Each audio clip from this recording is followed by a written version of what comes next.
सर्वकालं तदपि तव गुणानामीश पारं न याति।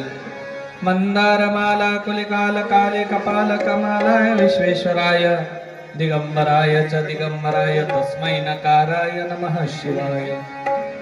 नानासुगन्धि पुष्पाणि यथा कालोद्भवानि च पुष्पाञ्जलिर्मया दत्तं गृहाणां परमेश्वरम्। सच्चिदानन्दरूपाय विश्वोत्पत्त्यादिहेतवे तापत्रय विनाशाय गोविन्दाय वयं नमः।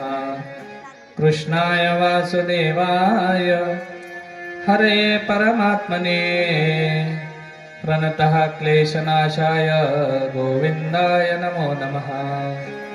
वसुदेवसुतं देवं कंसचाणूरमर्दनं देवकी परमानन्दं कृष्णवन्दे जगद्गुरु। गुरुर्ब्रह्मा गुरुर्विष्णु गुरुर्देवो महेश्वरा गुरु साक्षात् परब्रह्म तस्मै श्री गुरवे नमः। अखण्डं मण्डलाकारं व्याप्तेन चराचरं तत्पदं दर्शितं येन तस्मै श्री गुरवे नमः। मंत्र सत्यं पूजा सत्यं सत्यं देवदयानिधि गुरुर्वाक्यं सदा सत्यं सत्यं ते परमं पदम्। कस्तूरी तिलकं ललाटपटले वक्षस्थले कौस्तुभं नासाग्रे वरमौक्तिकं करतले वेणुकरे कङ्कणम्। सर्वाङ्गे हरिचन्दनं सुललितं कण्ठे च मुक्तावली गोपस्त्री परिवेष्टितो विजयते गोपालचूडामणि। करारविन्देन पदारविन्दं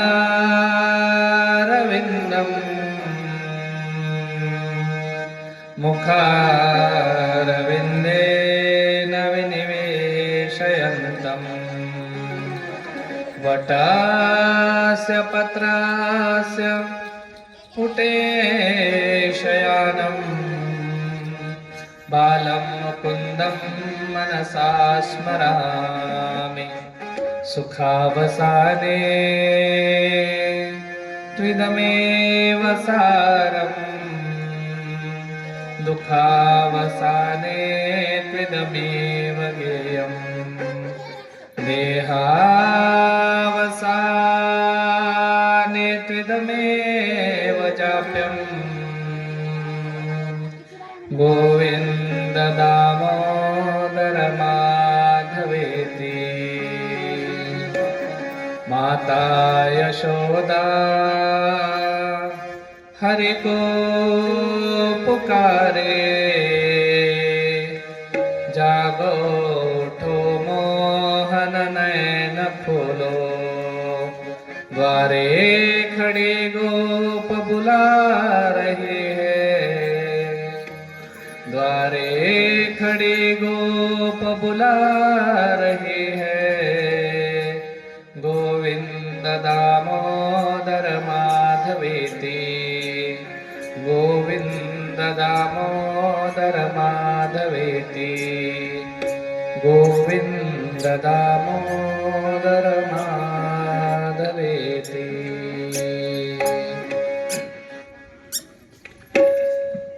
राधे कृष्णा कृष्ण कृष्ण राधे राधे।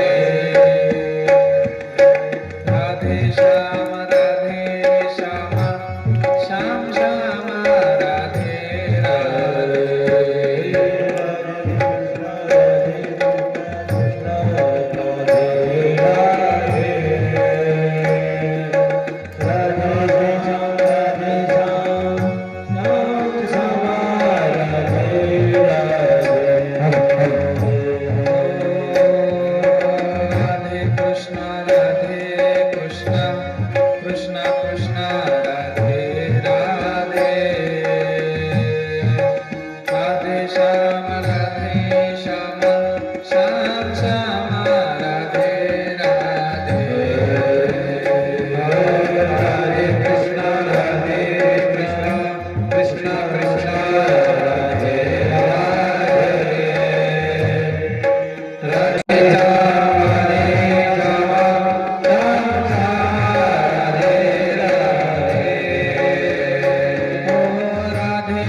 त्यासाठी वेळ थोडा भगवान परमात्म्याच्या या अनंत अनंत गुणगानामध्ये मागील 6-7 दिवसांपासून आपण सहभागी झालो. देवानं तुमच्या आमच्यावरती अनंत कृपा केली आणि ह्या 18 वर्षाच्या परमार्थ गंगेमध्ये तुम्हाला आम्हाला बुडून निघता भवाच्या सागरातल्या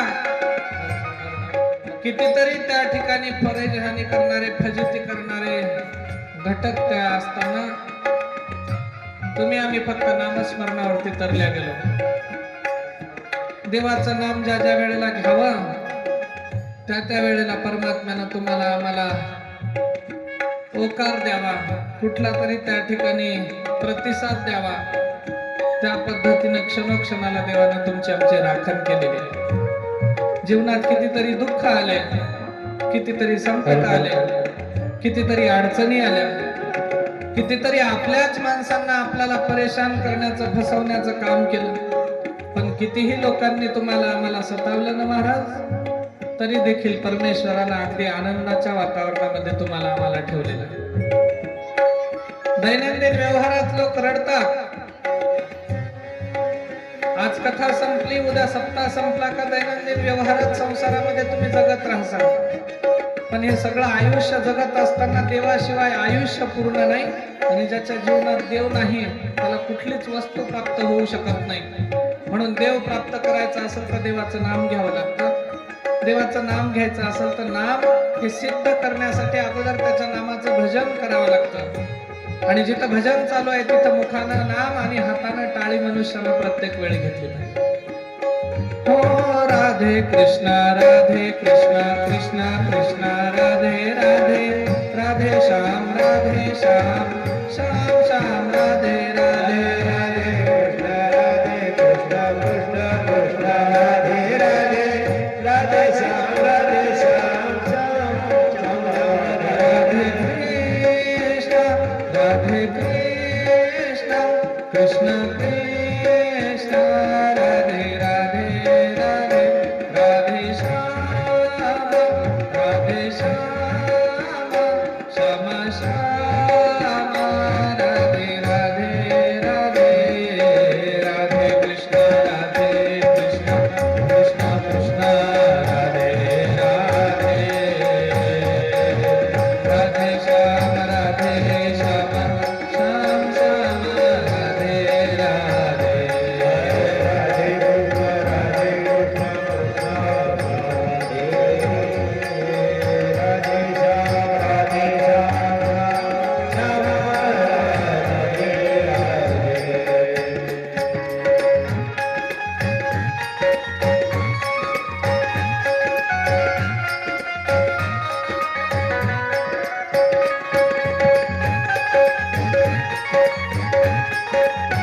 हरे बोल जय हो जय हो.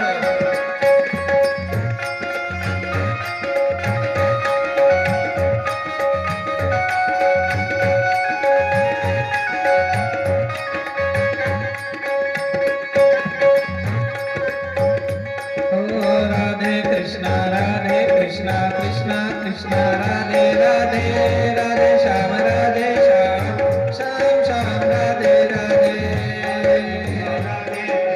कृष्णा राधे राधे राधे श्याम राधे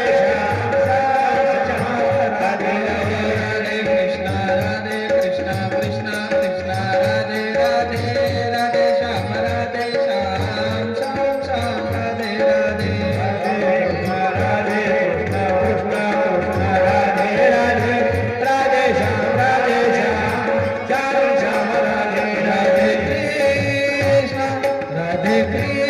कृष्ण कृष्ण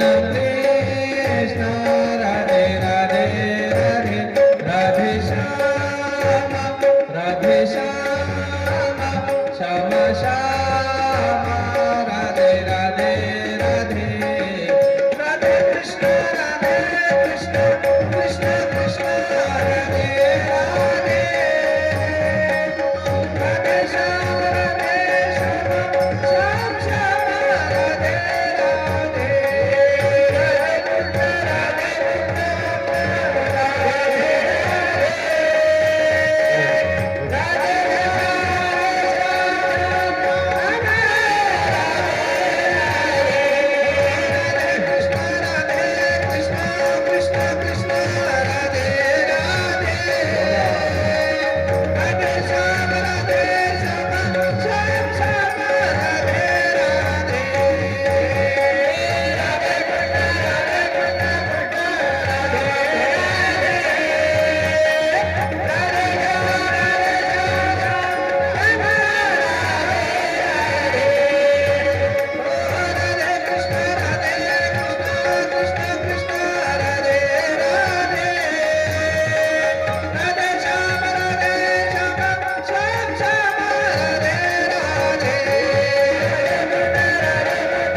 प्रारंभी विद्या आराध्य दैवत भगवान श्री महागणाधिपती श्री गणेश, माता सरस्वती, भगवान श्री रामचंद्र प्रभू, प्रभू हनुमंतराया, साधू संतांच्या पवित्र चरणावरती वंदन करून आजच्या या कथेच्या सांगतेच्या दिवशी 2 वाजता कथा सुरू करायची होती, 3 वाजता कथा सुरू झाली.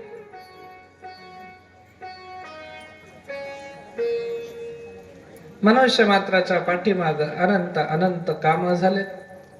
पूर्वी 10-10, 20-20 माणसं एका कुटुंबामध्ये होती. त्याच्यामुळे लोकांना प्रत्येक कामासाठी एक माणूस वाटलेला होता. आता प्रत्येक घरामध्ये हम दो हमारे दो, प्रत्येकाला 2-2 लेकरं आणि 1 नवरा आणि बायको, बाल्या बालीन 10 बाय 10 ची खोली. तितक्यामध्ये संसार झाला. परिणामी माणसं नाहीत काम करू लागायला. मग तसं म्हणसाल तर पहिलेच्या सारखे आता कामही राहिले नाही. पूर्वी काम करायचं तर आमच्या माऊलीला 4 वाजता उठावं लागायचं. आता किती जरी काम करतो म्हणलं तरी आमची माऊली दिवस निघाल्याच्या नंतर उठते. त्याच्यामुळं तितकी अडचण देखील आता कोणाला नाही. निरंतर प्रवास करत असताना या कथेच्या या ज्ञानगंगेमध्ये आपण विविध गोष्टी श्रवण करण्याचा प्रयत्न केला. खूप काही सांगायचं होतं, काही वेळे अभावी राहिलं, काही वेळेच्या मर्यादेमध्ये त्या ठिकाणी आटोपावं लागलं. आणि आता काही तुमचा आमचा काही संबंध तुटायचा नाही, कारण या आपल्या सालापूर नगरीमध्ये सुंदर अशा वातावरणात रात्री 54 शिष्यांचा अनुग्रह सोहळा मुंजाजी पाटलांच्या घरी पार पडला. रात्री जवळपास 32 जोडपे गुरु शिष्याचे त्या ठिकाणी अनुग्रह घेतलेत. आणि गुरु महाराजांच्या नामस्मरणाने, गुरु महाराजांनी दिलेल्या नामस्मरणाचं अनुपालन करत करत आम्हाला ह्या संसाराचा गाडा चालायचा आहे, ही भावना त्या 54 मंडळींची होती. मला वाटतं काल 1-2 आजही परत काहीतरी गुरु करायच्या उद्देशानं काहीतरी नियोजन चालू आहे.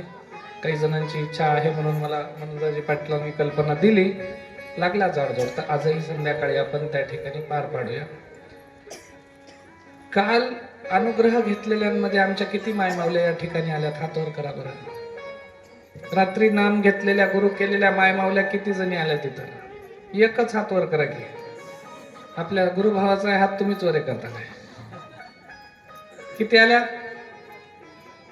नाही हो, जास्त हातात ते हात वर करून झाले. आता आज काही वेगळे पैसे मागतात वाटायला काय? अशा हात करा की. अशा आल्या हो तो काही 1, 2, पाठीमाग 3, हे 4, 5, आणखी 6 आणखी आहेत.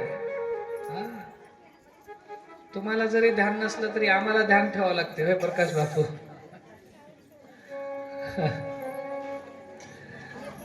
कोणती तरी माय माऊली म्हणली, बापू आता आम्हाला तुमच्या हातूनच कथा ऐकायची. मी म्हणलो काळजी करू नका. असंही सहजासहजी एखाद्या संन्यासाला कथेला लावलं तर 3-3 वर्ष त्याच्याच तोंडून कथा ऐकायची राहते. तर कथा तर अशी पूर्ण होत नाही आयुष्यभर सांगितली तरी, पण कमीत कमी एखादा साधू बोलवल्याच्या नंतर 3 वर्ष तरी त्याच्याच मुखातनं कथा ऐकायची, हे की नाही? म्हणजे पुढची सोय लावून ठेवा लागेल की. माझी नाही, तुमची पुढची सोय लावून ठेवा लागेल. हा, फकीराला, साधूला, संन्याशाला आणि जोग्याला 1 घर दुखी तर 10 घर सुखी असतं. तुमच्याकडे मुळात एकच घर आहे, कुठंच असाल. त्याच्यामुळं तुमची पुढची सोय करून घ्यायची असली तर कुठलाही का असना साधू आणि संतांच्या पाठीमागं चाला आणि त्यांच्या पावलावर चालणाऱ्या संत संन्याशांच्या मार्गदर्शनामध्ये आयुष्य घालवा. काल खूप जणांना अनुग्रह देताना 1-2 मंडळी, त्याच्यातही जराशे प्रकाश बापू इथेही होते, 1-2 लावून होते जराशे. हा, पण ते मी तुमची एक गोष्ट पक्की ध्यानात ठेवली, भविष्यात न हो म्हणून त्याचं जर नाम घेतल्याच्या नंतर कल्याण होत असेल तर आज लावलेली असली तर चालते, हळूहळू त्याची सोडवण्याचा प्रयत्न आपण करूया, हे की नाही? आणि असं झालं. कोणीतरी मायमाऊली म्हणली, बापू पार्टीमध्ये जेव्हा गुरु करायचा कार्यक्रम पार पडला तेव्हा आमचे मालक ज्या दिवशी अनुग्रह घेतला त्या दिवशी दारू पिऊनच होते, पण ज्या दिवशी पासून घेऊन पुरं झालं त्या दिवशी पासून आजपर्यंत दारूचा थेंब सुद्धा हात लावला नाही. एवढा फरक असतो महाराज. मनामध्ये जर एकदा अनुताप उत्पन्न झाला का माणसं मग कुठल्या गोष्टीची हास करत नाही.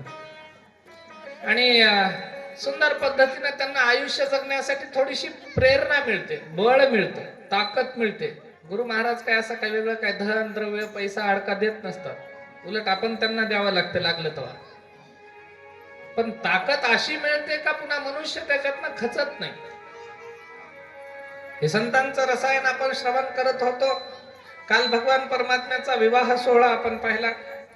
खरं तर ही कथा अशी आहे महाराज, रोजच्या रोज जर 5-5 तास घेतले तर कथा ही सुटते. रोज 5 तास घेतले तर. पण 5-5 तास बसायचं म्हणलं की लोकांच्या मानसिकतेवर परिणाम पडतो, लोक बसू शकत नाही. आणि आत्ताच्या काळात तर नाहीच नाही. त्यांच्यासाठी काहीतरी वेगळे वेगळे उपक्रम लागतात. आता कथा झाल्याच्या नंतर हरिपाठ आहे. हरिपाठाच्या कथेच्या मधात एक कार्यक्रम आहे. काय आहे? झाल्या का पंक्ती सुरू? हा, जेवणाच्या महाप्रसादाच्या. आणि जेवण झाल्यावर हरिपाठ. हरिपाठ झाल्यावर पुन्हा थोडा वेळ विश्रांती आणि कीर्तन. टप्प्याटप्प्यानं घेतलं तर बरं वाटतं. सलग जर 5 तास बसवलं तर इथं कुणी बसणार नाही. त्याच्यामुळे विषय सगळे उकलतील असं नाही, पण जे विषय घेतले ते तरी थोडे थोडे समजून घेण्याचा प्रयत्न करा. काय महाराज 7 दिवसापासून पाहतोय मी किती मेहनत घेतली लोकांनी जेवण वाढायसाठी. ज्या पंक्तीवाले हात आचार्यांचं काम आहे स्वयंपाक बनवणे, ते सुंदर पद्धतीने तुम्हाला रुचकर स्वयंपाक बनवून देतात. ज्या अन्नदान करणाऱ्या सद्गृहस्थांच्या पंक्ती आहेत ते आपल्या आपल्या जाडजोडीने व्यवस्थेनं पंक्ती लावतात. ही तरुण मंडळी पुरुष मंडळी जेवायला वाढतात. त्याच्यानंतर इथली लगबग आहे. त्याच्यानंतर सगळ्या गोष्टीची सायसोय बघणं ही सोपी व्यवस्था नसते, पण 7 दिवसांपासून ते आपण करत आलो. पहिल्या दिवशी काही जणांना जे गोष्टी सांगितल्या ते मी पक्क ध्यान ठेवून आहे. काही जणांच्या डोक्यात अशा गोष्टी फिट्ट बसल्यात का त्याला आता पुन्हा सांगायची गरज नाही.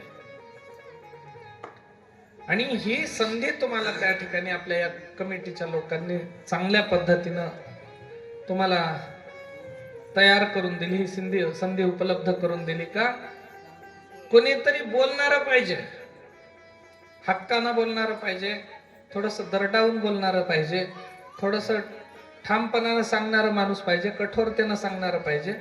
तेव्हा माणसांना थोडं ऐकता येतं. तुम्ही आता लहान नाही, 18वं वर्ष आहे आणि 18 वर्षाचं लेकरू समजदार होते म्हणजे. मग आता हे सालापूरचा सप्ताह म्हणजे 18 वर्षाचं लेकरू आहे.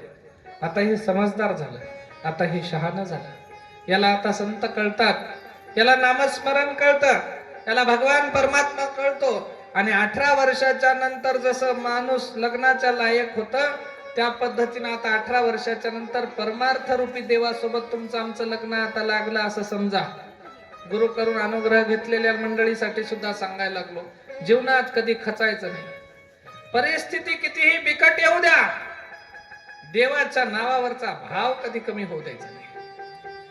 काही हो, आम्हाला ठेविले अनंत तैसेची राहावे, चित्ती असू द्यावे समाधान. चित्त समाधान असलं पाहिजे, कुठली काळजी करायची नाही. होईल ते होईल. तुका म्हणे वाहू तयावरी घालू तयावरी भार, आणि वाहू हा संसार देवा पाहिजे. त्याच्यावरती संसार वाहून टाका. खूप जणांच्या घरी अडचणी आहे, पण परमेश्वरानं जी योजना ठरवलेली आहे ना त्याच्या पलीकडे आपण जाऊ शकत नाही. आम्ही हे केलं तर देव पाप देतो का, ते केलं तर देव पाप देतो का? देव कुणाला पाप देत नाही. मी सुरुवातीपासून सांगितलं तुम्हाला, आपलेच कर्म आपल्याला पाप देतात, आपलेच कर्म आपल्याला पुण्य करून देतात. राजानं आपल्या 3 मंत्र्यांना जवळ बोलवलं आणि 3 मंत्र्यांना जवळ बोलून घेऊन त्या मंत्र्यांना सांगितलं, थोडे थोडे पैसे दिले आणि सांगितलं, जा या थोड्या पैशामध्ये जास्तीत जास्त बाजारातनं फळं कसे घेऊन येता येतील ते घेऊन या म्हणले. 3 थैल्या देऊन टाकल्या तिघांना, पैसे दिले. हे तिघही बाजारात गेले. ज्यांना कमी पैशात जास्त फळं घेऊन येईल त्याला खूप मोठं बक्षीस. राजानं ठरवलं. बाजारात गेले. बाजारात गेल्याच्या नंतर एक जण म्हणला राजाच्या समोर आपल्याला फळं घेऊन जायचे. मग एका जणानं आपले चांगला मोल भाव केलं, पैसे देऊन टाकले, जितके इतके आले तेवढे फळं घेतले, थैलीमध्ये टाकले, निघून आला.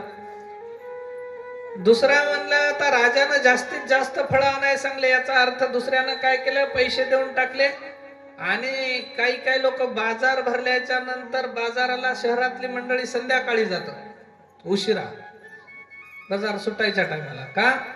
कारण भारेच्या भारे भेटतात आणि ओरिजिनल सगळा माल निघून जाते इळभर बाजारामध्ये. ते खालचं जमा करायची सवय राहते लोकांना. 10 मध्ये 2 किलो,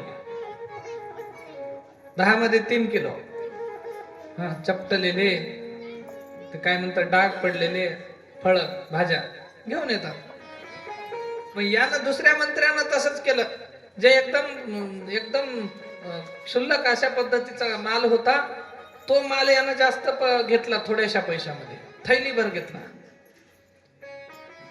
घेऊन आला. याला वाटलं मालक मला बक्षीस देतील. आणि तिसरा होता, तिसरा म्हणला कोण बघायला, भ्रष्टाचारी लोक झाले आता, कोण बघायला आपल्याला. त्यांना अर्धा खाली सगळं त्याच्यामध्ये ते पाला पाचोळा कचरा भरला सगळा, आणि वरवर सुंदर सजावटीने अशी छान फळं ठेवले, चांगले थैली भरल्यासारखे आले. राजाच्या समोर आणून दाखवलं, पहिल्यानं दाखवलं इतकेच फळं. राजा म्हणला ठीक आहे, चांगले होते.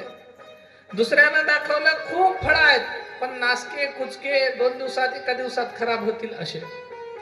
तिसऱ्यानं दाखवलं नंबर 1 चे फळं आहेत.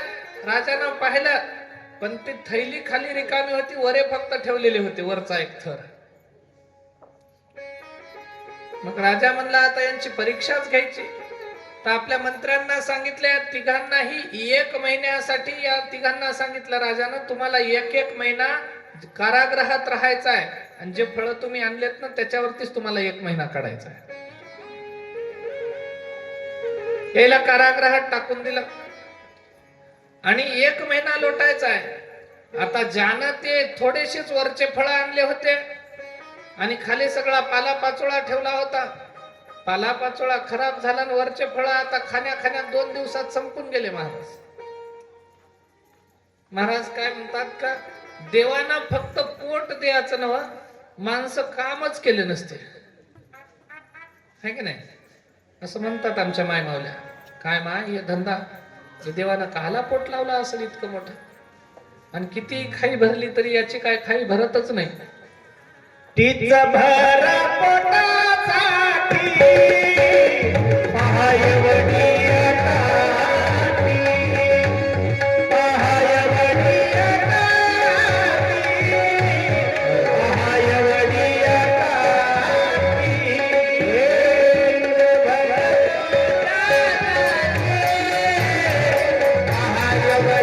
अटाटी.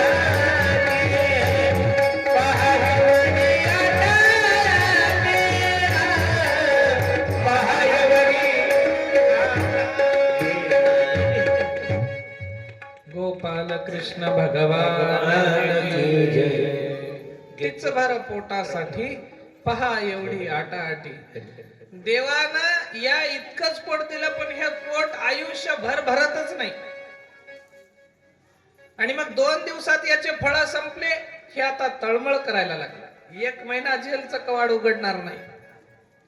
दुसरं होतं, दुसऱ्यानं सडके कुचके फळं घेतले होते.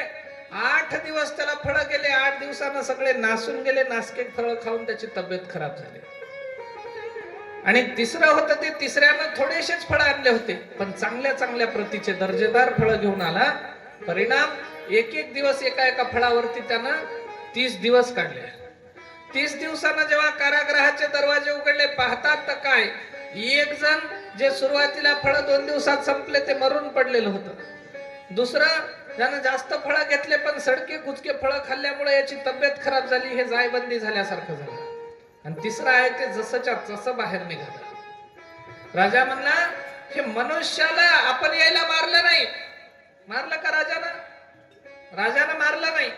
मारलं कुणा? ज्याला त्याला ज्याच्या त्याच्या कर्मानं. या तिघांनी जर एकसारखे चांगले फळं आणले असते तर तिघही 1 महिना वाचू शकले असते. पण एकानं निव्वळ बेईमानी केली, एकानं त्याच्यात भ्रष्टाचार केला, आणि एकानं इमानदारी केली. महाराज म्हणतात प्रत्येकाच्या वाट्याला नेमकं दुःख सारखं काय येत नाही, फक्त एकाच गोष्टीसाठी. एकाचं संचित चांगला आहे, दुसऱ्याचं क्रियामान चांगला आहे, तिसऱ्याचा प्रारब्ध चांगला आहे.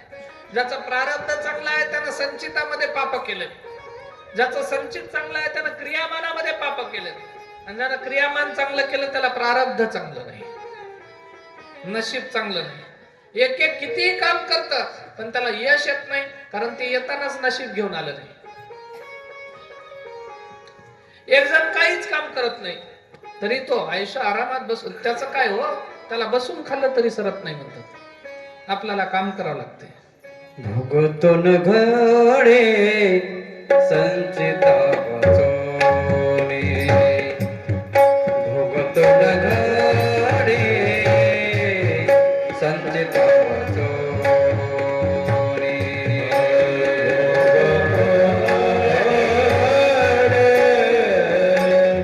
संचिता वाचो, भोगतोन घडे संचिता वाचो.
भोगतो नगाडे संचिता वाचोनी, भोगतो नगाडे संचिता वाचोनी.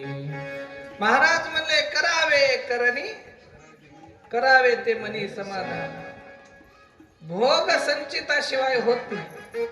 मग कर्मगती चांगली व्हायची असेल तर आपल्या पुढच्या पिढीला चांगलं शिकवा, पुढच्याच चांगलं होण्याचा विचार करा. उघड्या डोळ्यानं मायबाप आपले लेकरं क्षयाला जाताना पाहतात, पण नाईलाज असतो, काहीच करू शकत नाही, काही करू शकत नाहीत. का? कारण कुठलीही वस्तू करताना तिची सुरुवात फार महत्वाची असते. सुरुवातीपासून जर लेकरावरती संस्कार चांगले केले तर लेकरं चांगले निघतात. आणि लेकरांकडे दुर्लक्ष केलं, लोक म्हणतात मास्तराची जबाबदारी आहे, मास्तरानं शिकवावं, महाराजाची जबाबदारी आहे, महाराजानं सांगावं. आणि मास्तरापाशी महाराजापाशी लेकरू राहतेच किती वेळ? 10%, 15% वेळ. बाकीचा 70 ते 75, 80% लेकरू मायबापापाशी राहते. मग मायबापाची जबाबदारी नाही. दिंग करायला महाराज याच्याकडे जरा असं बघा. आम्ही तर बघल हो, पण तुम्ही रोज बघता, तुम्ही काय करायला लागले? तुमचे कर्म चुकले, आणि कर्म चुकल्या कारणानं वारसदार चांगले निघणार. तुमची पुढची पिढी जर चांगली निघायची असेल तर तुम्हाला कर्म चांगलं करावं लागेल. मोह करता लेकरायचा. एक एक लेकर झाले, एक मुलगा एक मुलगी, मुलगा वाईट निघाला का तो माय बापाला त्या ठिकाणी ब्लॅकमेल करायला सुरू करतो. प्रवृत्ती चुकीची झाली की मला हे पाहिजे, नाही दिलं मी फाशी घेतो, नाही दिलं मी जीव देतो, मला हे पाहिजे. माय म्हणते बापाला, बापा तसं काही करू नको रे. नवऱ्याला म्हणते तुम्ही ऐका, एकुलतं एक आहे आपल्याला. पहिलेच्या काळामध्ये 4-4, 5-5 होते, ताकदच नव्हती. महाराज फाशी घेतो म्हणायची, बाप दोरी घेऊन बसायचा हातात, हिंग 2-3 शिल्लक खातो तुझ्या पाठीमागे, खुशाल जायचं. त्याच्यामुळे पहिलेचे मर्यादेत होते. आता एक झालेत, बापायचा नाईलाज झाला. पण असं किती दिवस चालणार हा फार मोठा प्रश्न आहे. वारसदार चांगले निवडा. उत्तराधिकारी तुमचे लेकर, तुमची पुढची पिढी चांगली घडाव याच्यासाठी काहीतरी करा. लागलं दारू पियाला तर खुशाल घराच्या बाहेर काढा, त्याला ठेवू नका घरात. हा, पुन्हा बोलू नका रे त्या महाराजाला आपल्या मायबापाचे डोसके भडकवायले माणसा. ही तुझी प्रॉपर्टी, हे तुझं घर. जोपर्यंत आम्ही जिवंत आहोत तोपर्यंत आम्ही सांभाळणार. आमच्या माघाऱ्या तुला हे सगळं भेटणार. पण जोपर्यंत आम्ही जिवंत आहोत तोपर्यंत तू या घरात यायचं नाही. तुला जर दारू प्यायची असेल तर सांगा त्याला खुशाल. माय बापाला काय त्रास होतो हे आत्ताच्या पिढीला माहित नाही महाराज. लेकर क्षयाला जाताना परिणामी लेकरांना सुद्धा आई वडिलांच्या प्रती तितकंसं प्रेम आता राहिलं नाही. मायबापानं एखादी गरज, आपली दैनंदिन गरज जर नाही पूर्ण केली तर माणसं लगेच मायबापाला दोष द्यायला सुरुवात करतात. माझ्यासाठी तुम्ही काय केलंच काय म्हणतात, काय केलं म्हणतात तुम्ही माझ्यासाठी. तुला केलं हेच बकळ झाली, आणखी काय करायचं. माझ्यासाठी काय केलं हा मोठा प्रश्न आहे. आयुष्यभर मायबापानं झटून लेकराला काही जरी त्या ठिकाणी सोन्यामध्ये नाहू घातलं तरी एक दिवस जीवनामध्ये प्रत्येकाच्या असा येतो, त्याचं लेकरू म्हणतं की तुम्ही माझ्यासाठी काय केलं. मायबापानं जर सांगायला सुरुवात केली, पुढचा प्रश्न येतो ते तर दुनियाच करायली, तुम्ही काय वेगळं केलं, है की नाही. त्याच्यामुळे वारसदार असे निवडा, कर्म प्रधान झाले पाहिजे. कृष्ण परमात्म्यानं महामोठं युद्ध, महाभयंकर महायुद्ध आयोजित केले. सगळी योजना डोकं कृष्ण परमात्म्याचं आहे. अर्जुन म्हणला मला लढाई करायची नाही, माझ्या भावकीतले लोक आहेत ते, माझा चुलता आहे, माझा आजा आहे, माझ्या बापाला लहानपणापासून ज्यानं खांद्यावरती अंगावरती खेळवलं त्याच्यासोबत मी कसा मारामारी करू. देव म्हणले हे कोणीच तुझे नाही. आणि तितकीच तुला त्यांची तमा वाटायली तर तुझ्या बायकोचं भर दरबारामध्ये कपडा धरून ओढण्यात आला होता, त्यावेळेला हे नव्हते का म्हणले. अरे तुला आज तुझे नाते गोत्यातले लोक जवळ वाटायला लागले, पण ती सुद्धा तुझी पत्नी. ज्या वेळेला तिच्याशी विवाह करून तिला तू घरात आणलास, तिच्या रक्षणाची सर्वस्वी जबाबदारी तुझ्या खांद्यावर असताना, हेच तुझ्या कुळातले लोक साडी ओढताना, तिच्या पदराला हात घालताना खुलेआम नजरानं पाहत होते, तेव्हा तू काय करत होतास. हे लोक आपल्या कर्माला चुकलेत, तू तुझ्या जबाबदारीला चुकलास तर आता माघार घ्यायची नाही. या लोकांचं हनन करावं लागेल. तू नाही केलास तर एका सुदर्शन चक्राच्या घालताना मी या सर्वांना एका क्षणात नाहीस करू शकतो. पण कर्म तुला करायचं आहे, मला नाही म्हणले. देवानं, कृष्णानं त्या ठिकाणी सांगितलं अर्जुनाला, अर्जुना हे कर्म करावं लागेल, ही नियती आहे, हा नियतीचा नियम आहे. तो म्हणला माझा वर्ण संकर होईल, माझा कुळ बुडेल, कुळाचा क्षय होईल. देवा मी कसं करू, माझ्या जवळचे लोक आहेत. एका द्रौपदीला त्रास झाला म्हणून अख्ख्या कुळाचा नायनाट होईल म्हणले, पुढची पिढी कशी होईल. देव म्हणले ते बाकीचं तुला विचार करायची गरज नाही, तू तुझं कर्म दिलेलं इमानदारीनं कर, बाकीच्या फळाची आशा तू करू नको, मी पाहतो म्हणले त्याला काय करायचं. लोक काम करायच्या अगोदरच फळाची आशा करतात. मी जर असं केलं तर मला असं होईल का, आणि इतकं प्राप्त होईल का, आणि हे भेटेल का, ते भेटेल का. काही गरज नाही महाराज तुम्हाला तितका लांबचा विचार करायचा. तुम्ही फक्त जमिनीत बीज पेरा. तुकोबारायांना सांगितलं शेतकऱ्याच्या जातीचं सगळ्यात पहिले कर्म आहे मडे झाकोनी या पेरीती बीज. मडे झाकोनी करावे पेरणी. एखादा जर माणूस घरामध्ये वारला आणि तिथं मिरगाचा टाइम आहे, शेतात पेरायची वेळ असेल तर मड्याला झाकून ठेवा म्हणले. आधी शेतातली पेरणी करून या, ते तुमचं कर्म आहे, याला नंतरही जाळता येते. पण ती जर वेळ साधना केली तर शेतकऱ्याचं कर्म चुकतं. तसं मनुष्याचं काम आहे हाताने पुण्य कर्म करता आलं पाहिजे, दान करता आलं पाहिजे. कलियुगाला आता फक्त एकच त्या ठिकाणी खांब उरलाय. 4 खांब होते, सत्य, दया, तप आणि दान. सत्ययुग गेलं, सत्य संपलं. त्रेतायुग गेलं, तप संपलं. द्वापारामध्ये दया संपली. आता दान तेवढं शिल्लक राहिलं. हातानं दान मोकळं करत जा. आणि केलं दान तर त्याच्याबद्दल लढत बसू नका. 4 महाराज बोलवले घरी जेवायला, चांगलं चांगलं जेवायला केलं. आणि जेवायला एक गोष्ट कायम लक्षात ठेवा, कुठल्या वैष्णवाला, कुठल्या वारकऱ्याला, कुठल्या माळकऱ्याला, कुठल्या साधूला जर घरी जेवायला बसवलं तर त्यांचं जेवण होईपर्यंत त्यांच्या समोर खुर्चीवरती बसत जाऊ नका. कुठल्या सोफ्यावर, कुठल्या उंच आसनावर बसत जाऊ नका. होईला बसून त्यांना जेवण होईपर्यंत वाढणं पाहत जा. काही जणांना मोठा शौक असतो, हातात अंगठ्या घालायच्या, अंगाला स्टारचे कपडे घालायचे, मोठेपणानं खुर्चीवर बसायचं. मागा, काय लागते ते मागा, काय पाहिजे सांगा, खा, पोटभर खा. तुम्ही पोटच खाल्लं नसेल असं बनवलंय. म्हणजे ते हापापलेलेच होते, कितीतरी दिवसापासून उपाशी ठेवून आले तुझ्या घरी. जरासं मर्यादेचं पालन करत जा. खुर्च्यावर, मोठ्या आसनावर बसत राहू नका. खाली बसल्यानं काय मरी येत नाही. हा, मर्यादा पाळा. जे लोक तापून निघले, सुलाखून निघले, जे लोक खऱ्या कर्माचे धनी आहेत, त्यांचं देव कुठंच वाकडं होऊ देत नाही. आणि जे लोक पापी आहेत, कर्म चुकीचं केले, त्यांना देव कसाच वाचवत नाही. दुनिया जरी वाचवतो म्हणली तरी देव त्यांना सोडत नाही. उदाहरण, 100तला एकही कौरव वाचला नाही, पांडवातल्या एकाही पांडवाला धक्का लागला नाही, एकालाही लागला नाही. का?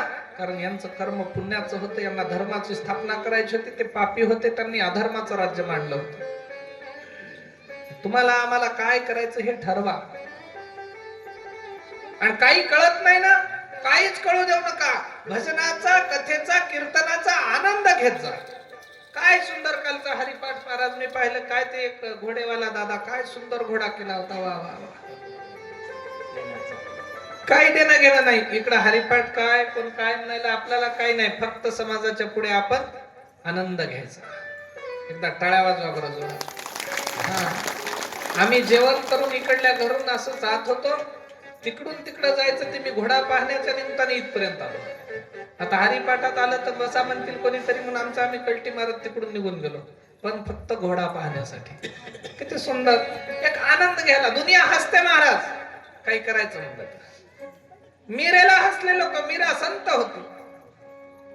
आणि त्या मीरेला दुनियेनं हस मांडलं. अरे हे पागल झाली म्हणले. लोक कहे मीरा हो गई बावरी, लोक कहे मीरा हो गई बावरी, हे बाप कहे कुलनाची रे, बाप कहे कुलनाची रे,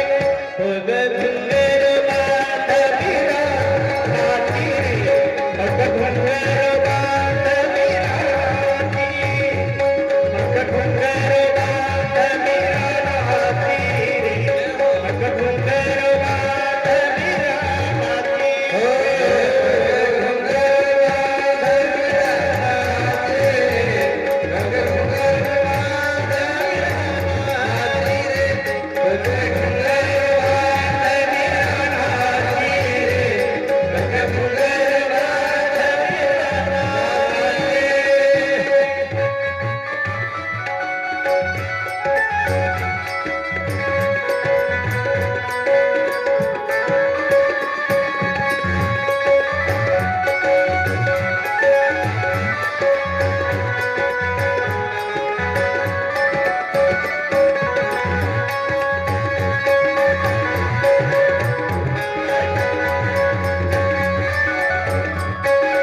पागल झाली म्हणले, कुलनाशी कुळाचा नाश करणारी झाली म्हणले. कारण ज्या काळामध्ये स्त्री घुंगटामध्ये आपल्या पदरामध्ये होती, त्या काळामध्ये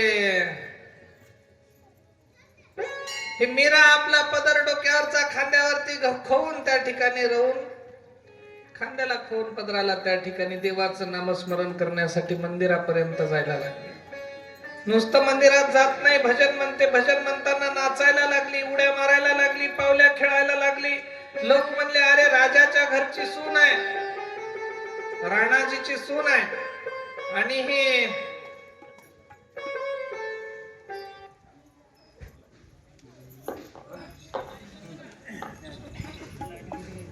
कुलनाशी म्हणून त्या ठिकाणी त्या मीरेला हिनवत होते लोक. पण मीरेनं फिकर केली नाही, देवाचं नामस्मरण केलं. देवाच्या भजनामध्ये मीरा नाचायला लागली. तिचा सासऱ्याला वाटलं ही आपल्या कुळाला बदनाम करते. आपल्या घरातल्या बाया घरामध्ये किती मान मर्यादेनं राहत होत्या, ही मीरा घर सोडून बाहेर आता नाचायला लागली. लोक आपल्याला हसायला लागले, आपली इज्जत चालली. म्हणले काय करायचं? मग या मीरेला औषध घालून मारायचं ठरवलं. जेवणामध्ये औषध घालून मारायचं ठरवलं, आणि एका खिरीच्या कटोरीमध्ये औषध घातलं, विष घातलं. विष मीरा खाल्ल्याच्या नंतर मरावी म्हणून. मीरा म्हणली, देवा श्री कृष्णम शरणम समर्पयामि. मी देवा तुला शरण आहे. माझ्यावरचे आलेले सुख सुद्धा तुझेच आहे, आणि माझ्यावर आलेलं दुःख सुद्धा तुझंच आहे. आलेला प्रत्येक संकट, प्रत्येक अडचण तुझी आहे. कुठल्याच परिस्थितीमध्ये मी तुझ्या नामापासून विलग होऊ शकत नाही. बिचारीला माहित नाही, खीर तिनं खाल्ली, पण पोटामध्ये स्थिर राहून विष देवानं पचवलं. महाराज विष का प्याला राजा दिने भेजा, विष का प्याला राजा दिने भेजा, पीवत निराहासी रे, पीवत निराहासी. गुंडेर बाज निराहासी रे, गुंडेर बाज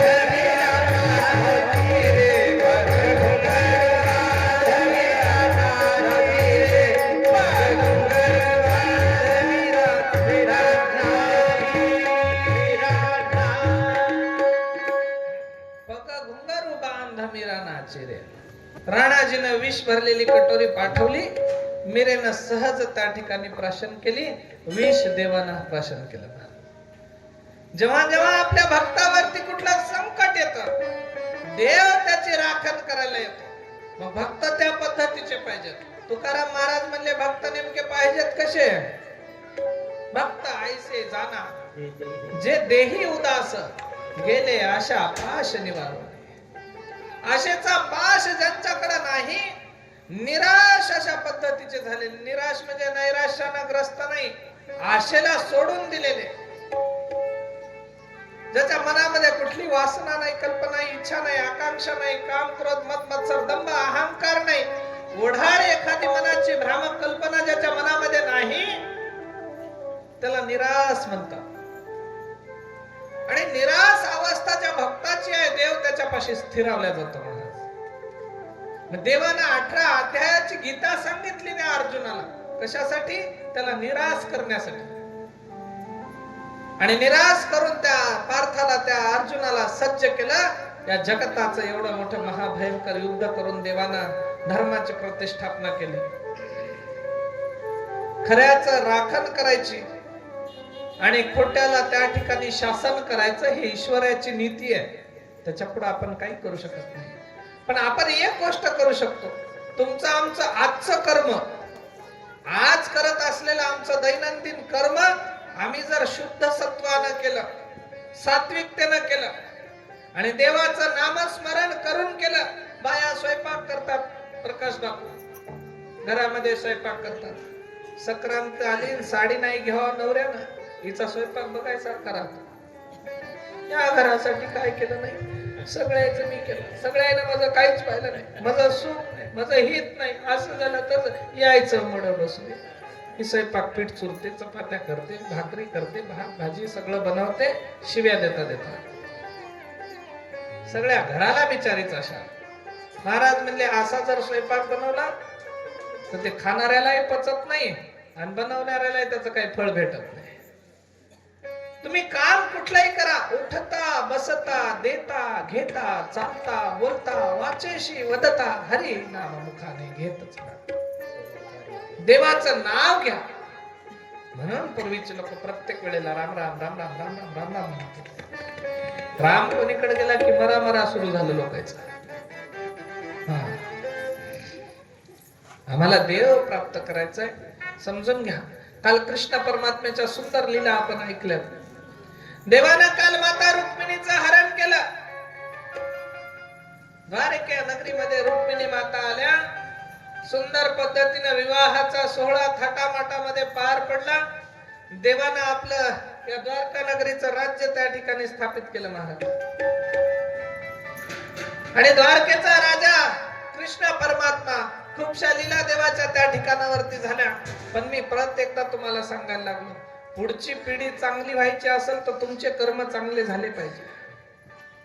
हो, याला त्याला नाव ठेवत बसायचं, याला त्याला वाईट म्हणायचं, याला त्याला चुकीचं बोलायचं. आपण चांगले आहोत आणि इतर त्या ठिकाणी वाईट आहेत ही भावना सोडून द्या. आपण दुसऱ्यात, दुसरे आपणात, कोणाचे अनहित चिंतू नको. जे दुसऱ्यामध्ये आहे तेच आपल्यात आहे. मग दुसऱ्याचं वाईट व्हावं हे आपल्याला कधी वाटू नये आणि आपण इतरांचं वाईट कधी करू नये, जेणेकरून आपल्यालाही वाईटाचा संग जडणार नाही. संत आमच्या जीवनामध्ये येतील, तुम्हाला मार्ग दाखवतील. संत ज्या पद्धतीने नामस्मरण करतात, सांगतात त्या पद्धतीने नामस्मरण करा. काल अनुग्रह घेतलेल्यांसाठी सांगायला लागलो, नामस्मरणाचा फायदा किती आहे जीवनात समजून घ्या. नामस्मरणानं काही दिसतं असं काही नाही. नाही तर कोणी आता नाव घेत घेत कोणतं जमिनीतलं बुरजातलं धन हुडकायला जसा इथं भेटते काय. देवाचं नाव घेतले काम सिद्ध होते. असले काम स्वार्थी लोकांचे, स्वार्थी व्यवहारातले काम देवाच्या नामस्मरणानं सिद्ध होत नाहीत. पारलौकिकाचे काम देवाच्या नामस्मरणानं सिद्ध होतात. आत्म्याला बळ मिळतं, पुष्टी मिळते, संतुष्टी मिळते. जीवाचं काम सिद्ध करायचं असेल तर देवाचं नाव घेत जा. संसाराच्या कामाला काही गरज नाही. आणि मग ते काय नामस्मरणाचा फायदा काय. तुलसीदास महाराज, काल मी हनुमान चालीसा तुम्हाला सांगितली. तुलसीदास महाराज प्रभू रामचंद्रांचं नामस्मरण करत बसले होते. लोक म्हणले, अरे बाबा या तुलसीदासापाशी फार मोठा पैसा जमलाय. आणि तुलसीदास म्हणजे राजा महाराजांच्या दरबारामध्ये मान सन्मान मिळवलेला साधू आहे. त्याच्याकडे अमाप संपत्ती आहे. पाहिलं तर तुलसीदास फकीर अवस्थेचे होते, पण अमाप संपत्ती आहे असा लोकांचा भास होता. आणि त्या वेळेला तुलसीदासांचं नामस्मरण चालताना काही चोरांना वाटलं या साधूच्या घरामध्ये आपण चोरी केली पाहिजे. का? कारण याच्याकडे खूप धन असत, चोरी केली पाहिजे या हेतून तुलसीदासांच्या आश्रमावरती चोरी करायची 2 चोरांनी ठरवलं. रात्रीला आपल्याला चोरी करायची आहे, 12-1 वाजता आपण जाऊया आणि चोरी करू. तुलसीदासांची अवस्था अशी होती, ते उठताना देवाचं नाव घ्यायचे, बसताना देवाचं नाव घ्यायचे. झोपलेले असले तर लोक बरगळतात, सापडलं सापडलं सापडलं, दिसलं दिसलं दिसलं, हे आपले बरगळतात. तुलसीदास झोपेत सुद्धा त्या ठिकाणी राम राम राम राम राम राम ही वाणी त्यांची चालत होती. सदा सर्वदा हरिनामाचं गुणगान ते करत होते. परिणामी तुलसीदास झोपलेत. चोरांना चोरी करायची, पण चोरांना त्यांच्या आश्रमाकडे जाता येईल. तुलसीदासांची आशा होती मला देव कधीतरी भेटल, म्हणून रामनामाचा जाप करत होते. आणि या चोरांना आशा होती याच्या झोपडीमध्ये आपण एकदा डाका टाकाव, काहीतरी मिळवाव, काहीतरी धन सापडेल म्हणून हे जाण्यासाठी प्रयत्न करत होते. पण यांना जाताच येईना. 12 वाजले, 1 वाजला, 2 वाजला, 2 वाजेपर्यंत जाग्यावरच झोपी गेले चोर. सकाळ झाली, आश्रमाच्या बाहेर 2 माणसं झोपलेले आहेत. तुलसीदासांनी उठून पाहिलं, ब्रह्ममुहूर्तात उठलेले, साधना झाली, पूजा झाली, बाहेर आले, पाहतात तर काय दोघं झोपलेले आहेत. त्यांना हालून उठवलं, उठा की रे. आणि असं बाहेर का झोपलात? आतमध्ये जाऊन झोपा, कुटीमध्ये आश्रमामध्ये विश्रांती घ्या. कुठले आहात? त्यावेळेला तुलसीदासांना पाहून 2 चोर म्हणतात, महाराज आम्ही रात्री तुमच्या आश्रमामध्ये चोरी करायच्या हेतून आलो होतो, पण तुम्ही जे तुमच्या आश्रमाच्या भोवताल 2 पारेकरी ठेवले होते ना, आम्हाला ते पारेकरी दाखवा. तुलसीदास म्हणले पारेकरी, अरे माझ्यापाशी कोणीच नाही, मी एकटा राहतो म्हणले या झोपडीमध्ये. नाही नाही म्हणले, दोन पारेकरी तुमच्या कुटीच्या भोवताल फिरत होते. दोघांच्याही डोक्यावरती जटा होत्या, गळ्यात रुद्राक्षाच्या माळा होत्या, अंगावरती साधूचा वेश होता, खांद्यावरती धनुष्य होतं. दोघ जण फिरत होते. तुम्ही मधात झोपलेले होते. ते पारेकरी फार तेजस्वी दिसते, आम्हाला त्यांचं दर्शन घ्यायचं, दाखवा कुठं. तुलसीदास म्हणले पारेकरी कसे होते? ते म्हणले एक जण सावळ्या सावळ्या रंगाचं होतं, एक जण गौरवर्णाचं गोरपान होतं, तेजस्वी दिसत होते. तुलसीदास म्हणले अरे येड्यांनो, ते कोणी पारेकरी नव्हते. मी झोपलेले असताना साक्षात परमात्मा श्री रामचंद्र आणि लक्ष्मणजी माझी राखण करत होते, कारण माझ्या मुखामध्ये त्यांचं नाव होतं. म्हणले माझ्या मुखात त्यांचं नाव होतं. देव मला आजपर्यंत भेटला नाही, भेटल या आशेनं मी देवदेव करायला लागलो, आणि देव आजपर्यंत माझे राखण करतो. मला आज कळालंय म्हणले की देव माझ्या कुटीच्या भोवताल पहारा देतो. जीवनामध्ये देव समोर यावं याची काही आवश्यकता नाही, पण तुम्ही जिथं आहात त्या प्रत्येक कर्माला सुरक्षित अशा पद्धतीचं त्या ठिकाणी करण्याचं काम देवानं केलं पाहिजे. या कुरुक्षेत्राच्या युद्धामध्ये ब्रह्मास्त्र त्या ठिकाणी या उत्तरेच्या गर्भावरती या परीक्षितीनं यानं काय म्हणतात अश्वत्थाम्यानं सोडलं होतं. पण ब्रह्मास्त्र सोडल्याच्या नंतर ब्रह्म्याच्या शस्त्राचा आदरही आपल्याला करायचा आहे, आणि राजा परीक्षितीच्या त्या उत्तरेच्या गर्भाची राखणही आपल्याला करायची आहे. नेमकी कशी करावी? कृष्ण परमात्म्यानं ब्रह्मास्त्र तिच्या उदरापर्यंत पोहोचू दिलं खरं, प्रहार झाला खरा, पण देवानं आपलं योग सामर्थ्य तपोबळ सगळं एकत्रित करून आयुष्यभराचं तप आणि साधना त्या लेकराला प्रदान करून पांडवांचा वंश वाचवायचा म्हणून देवानं त्याला आशीर्वाद दिला, आणि त्या लेकराचे राखण केले. त्या मेलेल्या गर्भाला, ब्रह्मास्त्राचा प्रहार लागलेल्या गर्भाची स्वतःच्या तपोबळातून राखण करून देवानं त्याची रक्षा केली. परिणामी मृत्यूची परीक्षा ज्यानं जन्माच्या अगोदर दिली त्याचं नाव परीक्षित कृष्ण परमात्म्यानं ठेवलं. गोपाल कृष्ण भगवान की जय. म्हणून माझा परमात्मा हा प्रत्येक क्षणाला आपल्या भक्तांचं रक्षण करतो, प्रत्येकाची राखण करतो. तुम्ही आम्ही वेडे आहोत, आम्ही रडतो छोट्या छोट्या गोष्टीला, माझ्या हिश्शाला असं का आलं, माझ्या हिश्शाला असं का आलं. कितीतरी त्या ठिकाणी पापी लोकांचा उद्धार या देवानं केला. तुम्हाला आम्हाला देव असं वाऱ्यावरती सोडणार नाही. फक्त जीवनामध्ये भजन करत राहा. एकदा सुंदर भजन घेऊया आणि मग पुढच्या कथेकडे वळूया. अच्युतं केशवं कृष्णदामोदरं रामनारायणं जानकी वल्लभं. अच्युतं केशवं कृष्णदामोदरं रामनारायणं जानकी वल्लभं. अच्युतं केशवं कृष्णदामोदरं रामनारायणं जानकी वल्लभं.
भगवान जय.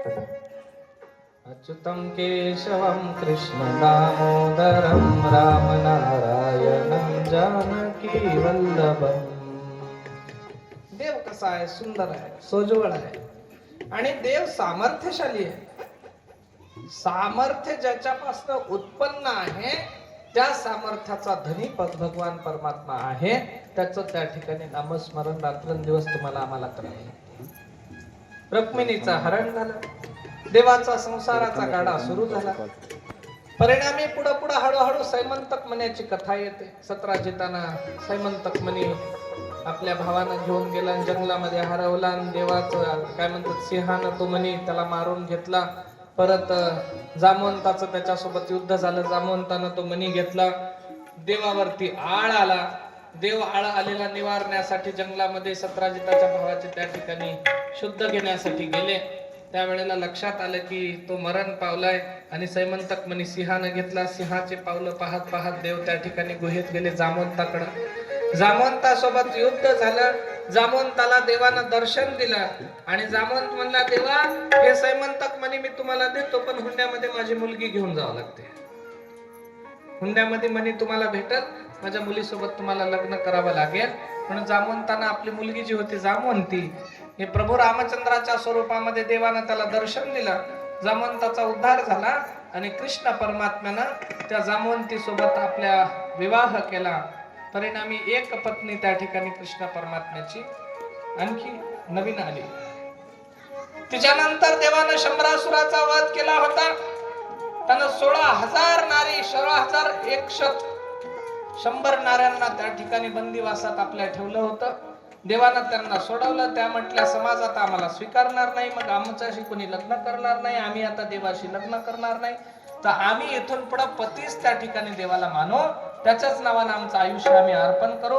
मग ते 16,100, त्याच्यात ही रुक्मिणी माता 101 आणि त्याच्यानंतर ही जामवंती. सत्राजिताला मणी वापस दिला. सत्राजित म्हणला, आता एवढा मोठा तीव्र आणि तेजस्वी मणी मी घेऊन काय करू, ते तुम्हालाच राहू द्या, पण माझ्या मुलीशी लग्न करा, हुंड्यामध्ये मणी ठेवून घ्या.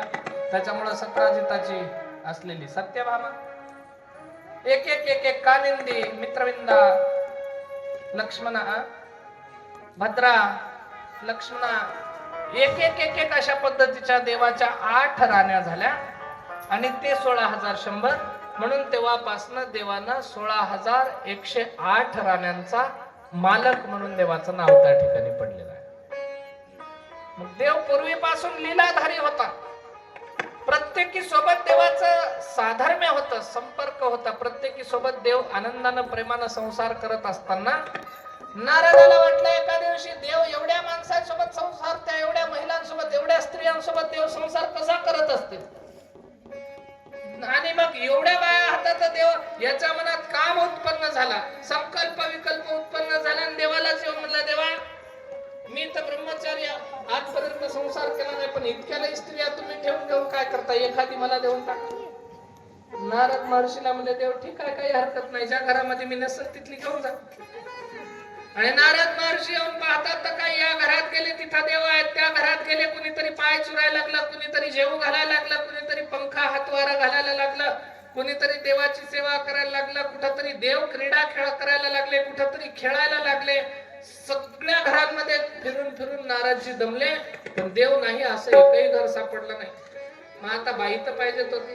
परिणामी देवाच्या संसारावरती आसक्ती केल्यानं नारदाची नारंदी झाली, नारदाची फजिती झाली. त्याला संसाराचं दुःख आदी व्याधी सगळ्या गोष्टी कळाल्या. पुन्हा म्हणलं आपण पहिलेचेच बरे होतो, मूळ स्वरूपाला आला. देवानं त्याचा उद्धार केला. एक पुढचा प्रसंग येतो. देवानं त्या ठिकाणी त्याचा लाडका परमप्रिय जीवलग असणारा, त्या ठिकाणी भक्त आणि मित्र असणारा, नाव त्याचं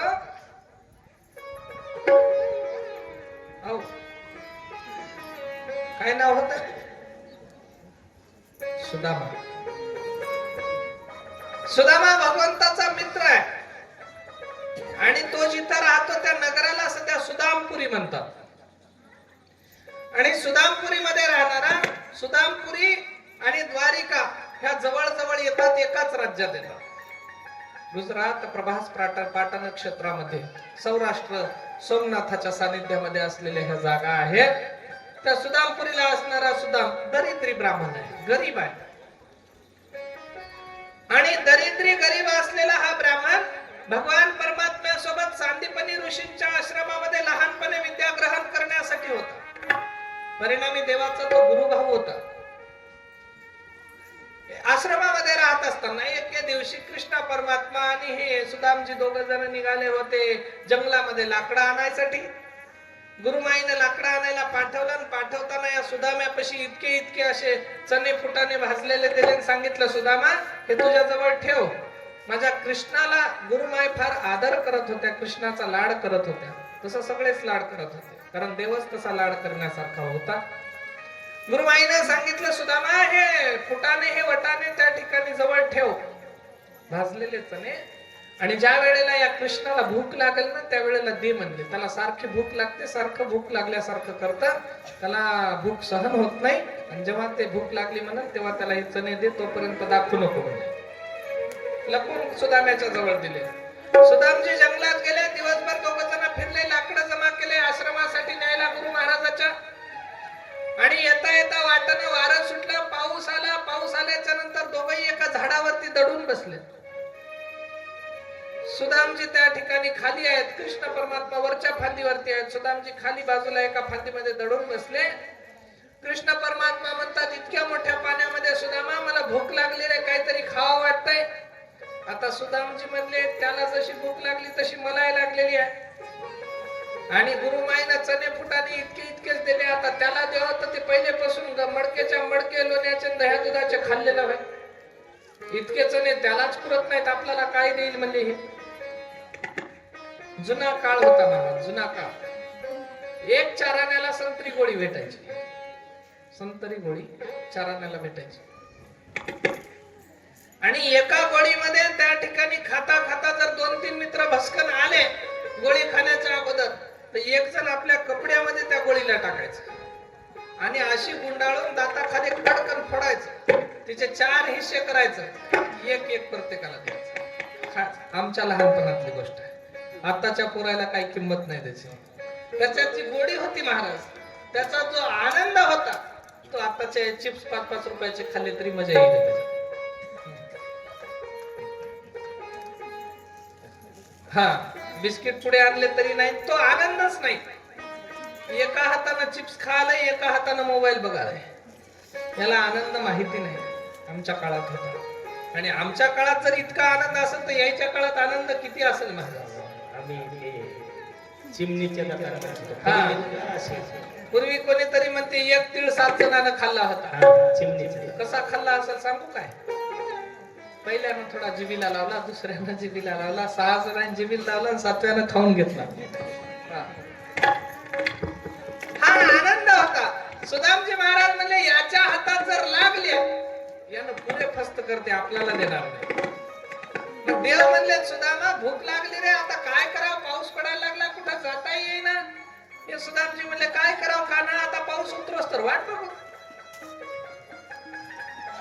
मग या सुदामजीला म्हणले, नाही मला काहीतरी खायचं. गुरुमाईनं काही दिलं का. सुदामजी म्हणले, काहीच दिलं नाही, आपण गडबडीत निघून आलो, रिकाम्या हाताने आलो म्हणले. देव म्हणले, बैमाना माझ्या नावानं तुला भेटले आणि मलाच विसरून चाललास. बरं आहे.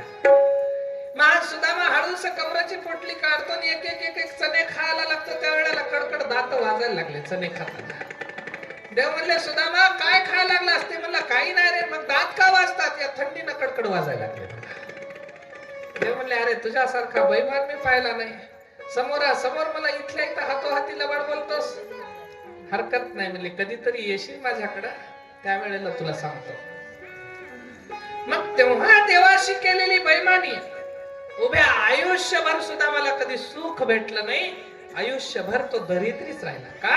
कारण त्यानं देवाच्या हिश्श्याचं खाल्लं होतं. लक्षात ठेवा, जे लोक देवाचं खातात, बैमानी करून खातात, कितीही त्यांच्या घरामध्ये सुख संपन्नतेच्या गोष्टी दिसू द्या, आयुष्यभर त्यांना कधी सुख भेटत नाही, कधीच भेटत नाही. कारण देवाच्या हिश्श्याचं खाल्लेल्या माणसाला देवानं त्याच्या मित्राला सोडलं नाही, ते आपल्याला कसं सोडेल. दरिद्री राहिला सुदामजी. आणि मग हा सुदामपुरीचा सुदामजी गरीब आहे. बायको रोज याला ताने मारते, रोज याला शिव्या देते. अरे तुझ्या संग लग्न केलं माझं नशीब फुटलं म्हणे. कधी फुटका मनी घेऊन बाटला नाहीस, कधी चांगले कपडे घेऊन बाटला नाहीस, कोणता सण नाही वार नाही, लेकरांना काही खाऊ पिऊ घालायचं म्हणलं तर इतकी भिक्षा कुणाच्या येत आणली तर तिच्या 4 जणांना खावं लागतं. कसा संसार करावा तुझ्यासोबत? आता भरपूर झालंय महाराज. नवऱ्यानं नाही काय दिलं तरी हरकत नाही, प्रत्येक सणाला 1,500 रुपये महिना यायला. लाडक्या भावाचे काल आपले बांगर साहेब आले होते. 1,500 रुपये महिना. आता मालकाची गरज नाही, मालकाला हिची गरज पडायची. चाल तू अंगठा पाहिजे तिथं, पटकन नेऊन आणतो तुला. हिनं घरीच सांगायली हे घेऊन देतो म्हणल्या, आता अंगठा लावून देतो, नाही तर मी बाजाराला येईन, तुमचं तुम्ही बघून घ्या. किंमत आली महाराज. आता काय घेतलं म्हणली तुम्ही मला आजपर्यंत या संसारामध्ये? सुदामजी म्हणले अगं ये 2 टाइम आपल्या कसा बसा गुजरान होतो, निवारा आपला भागतो. या सुदामपुरीचे लोक आपल्याला कसं बस इतकं तितकं खायला देतात, तेच या देवाचे आपल्यावर भरपूर उपकार आहेत. आणखी शाळसोकाच्या कुठल्या गोष्टी आपण आणायच्या? काय आणू शकतो आपण? काही आणू शकत नाही म्हणले. तुमच्या संग माझं लग्न झालं त्या दिवसपासून माझं नशीब फुटलं म्हणले. काही तुमच्या पदरी नाही. हिंदवायला लागले. दुःख सांगावे कोणाला, दुःख सांगावे कोणाला, दुःख सांगावे कोणाला, दुःख सांगावे कोणाला, दुःख सांगावे कोणाला, दुःख सांगावे कोणाला.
पहा संसाराची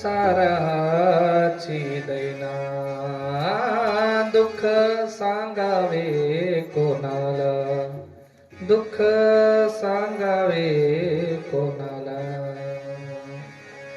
कोणाला सांगावं या संसाराचं दुःख. आताचा काळ महाराज फार सधनतेचा आहे. प्रत्येकाकडे पाहिजे तितका पैसा आहे. कुणाचं काम आज पैसा वाचून अडत नाही. व्यवहारामध्ये मोठा व्यवहार लागत असत, रोकड लागते किंवा मोठा काहीतरी व्यवहार करायचा असेल तर. पण ज्यांना जगायचं आहे, चांगल्या पद्धतीने जगायचं आहे, त्या कोणत्याच माणसाला आज कशाचीच कमी नाही. काळ होता कितीतरी विद्वानांना सुद्धा त्रास झाला. ही सुदामजींची पत्नी म्हणते नेमकं दुःख सांगायचं कोणाला. आणि मग हिच्या लक्षात आलं, या द्वारका नगरीचा राजा भगवान श्री कृष्ण. अरे उतरा खाली, खाली उतरा.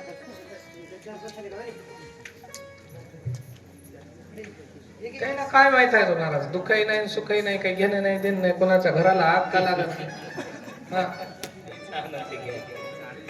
जमलं रे म्हणून आणखी होळी लागली म्हणून घर फुकलेलं बघायला जायचं होतं.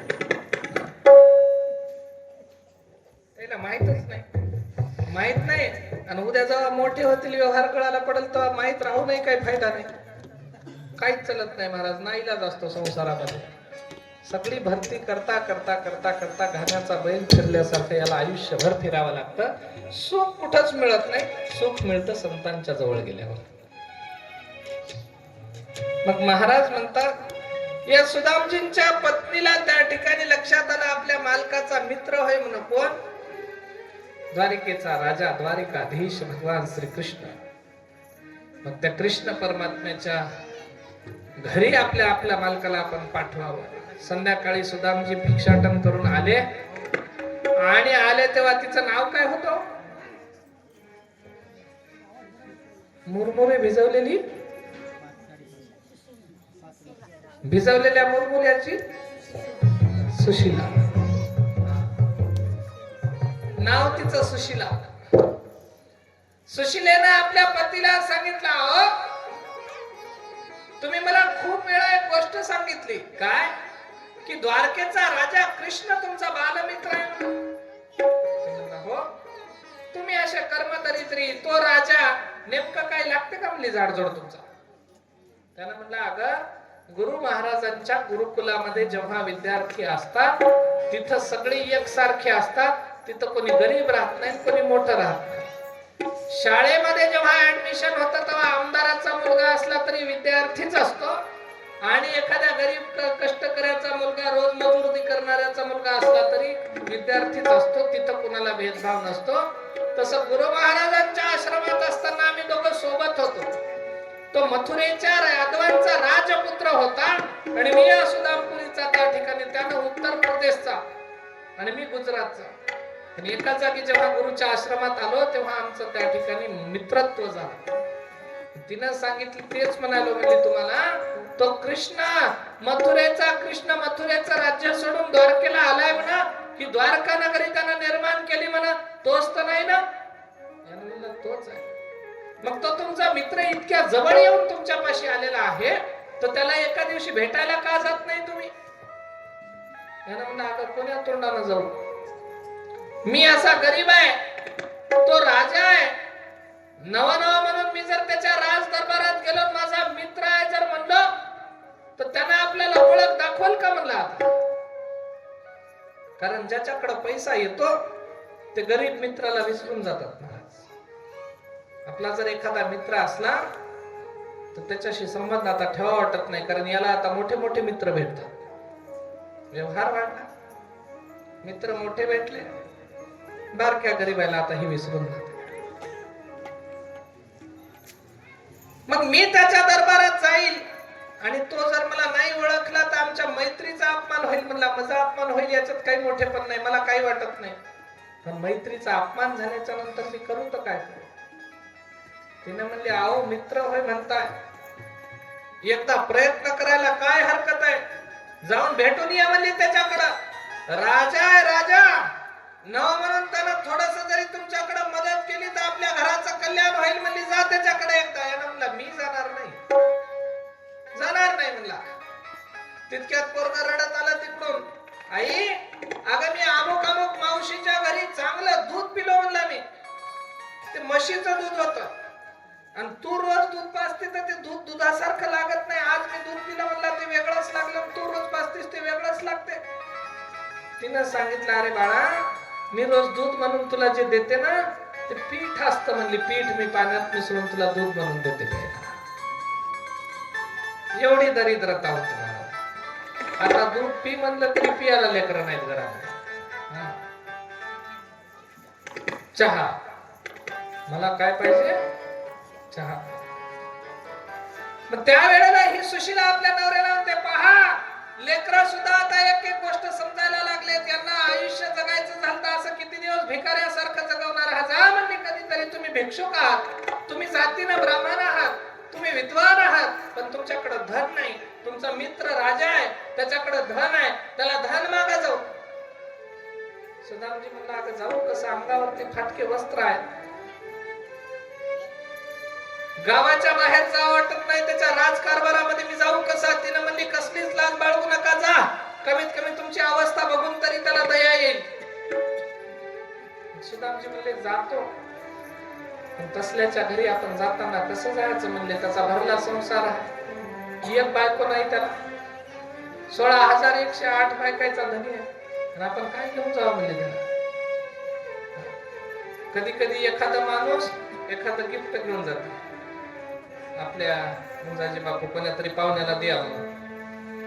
पाहुणा भला मोठा जर राहिला एखादा, त्याचे बाकीचे मित्रमंडळी सोयरेधारी त्याचे बाकीचे मोठमोठ्याल्या भेट वस्तू आणले की आपली वस्तू दाखवायला लाजच वाटते कोपामध्ये.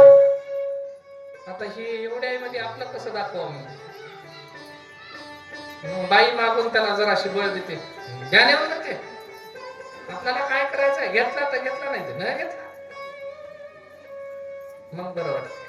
हिना म्हणली जा काही होत नाही, काही न्यायची गरज नाही, जा म्हणली. पण हा जात असताना या सुशीलेनं इतके इतके पोहे त्या ठिकाणी शिदोरी म्हणून बांधून दिले, कोरडे पोहे, तांदळाचे पोहे, कोरडे पोहे त्याच्याकडे बांधून दिले एका मळक्या गाठोड्यामध्ये.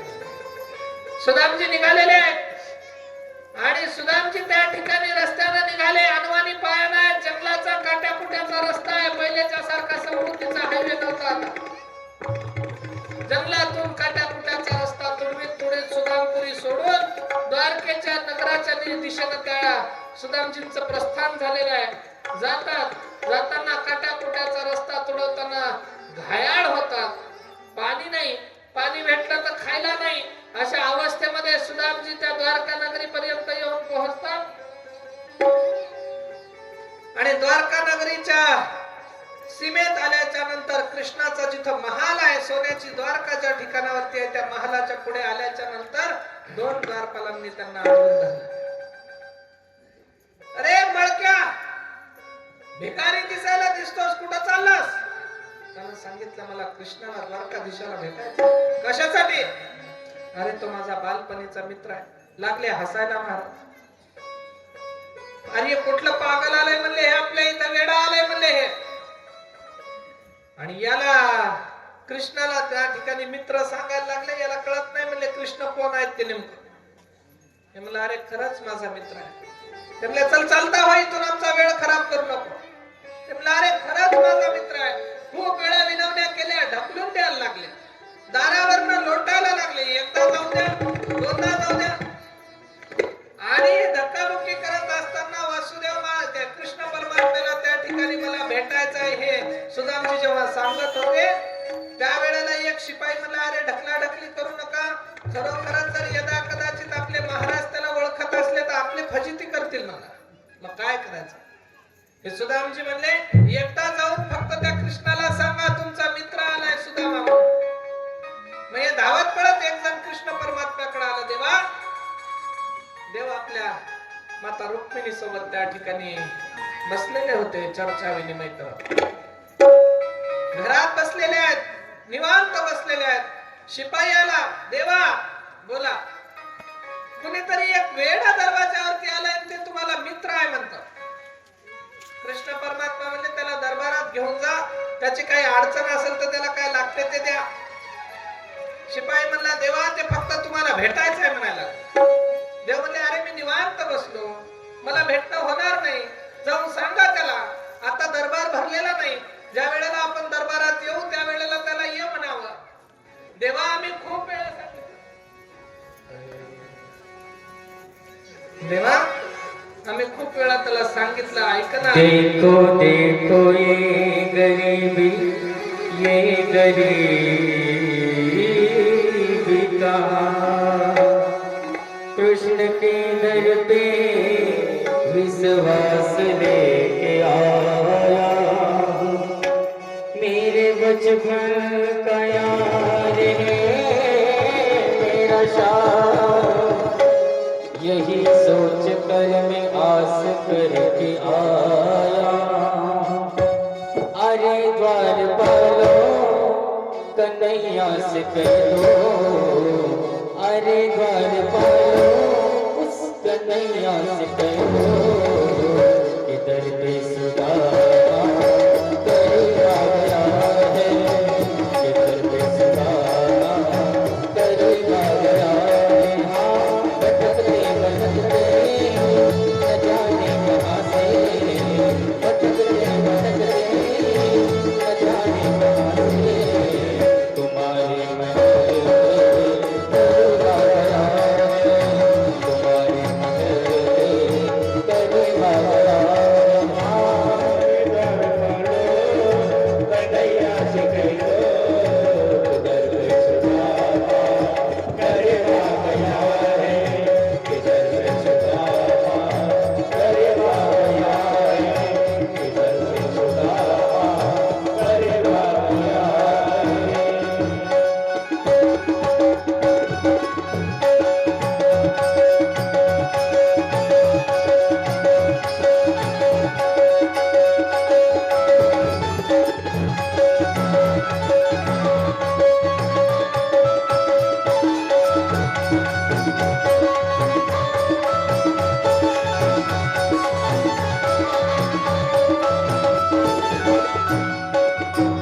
सर पे है पगड़ी, नभे पे निजामा, बता दो कन्हैया को नाम है सुदामा,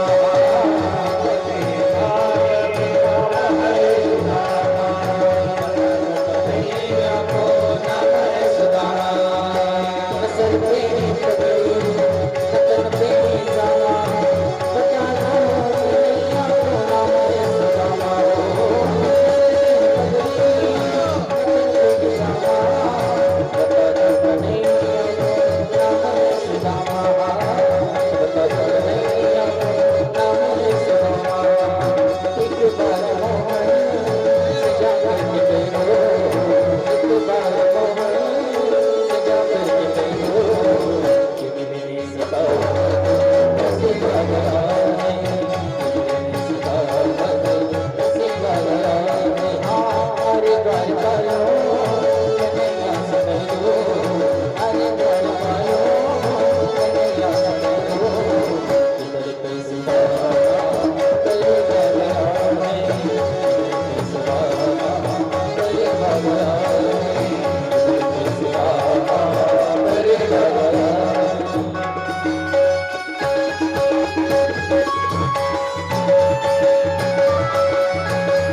काय सुंदर महाराज.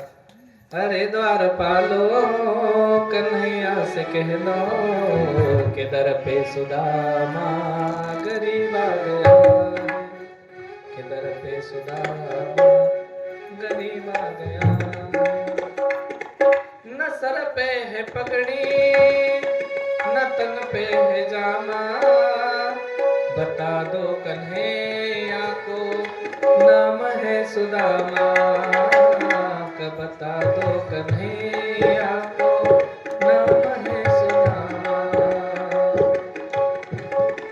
तुम एक बार मोहन से जाकर ये कह दो कि मिलने सखावत नसीब आ गया है, किधर पे सुदामा गरीब आ गया.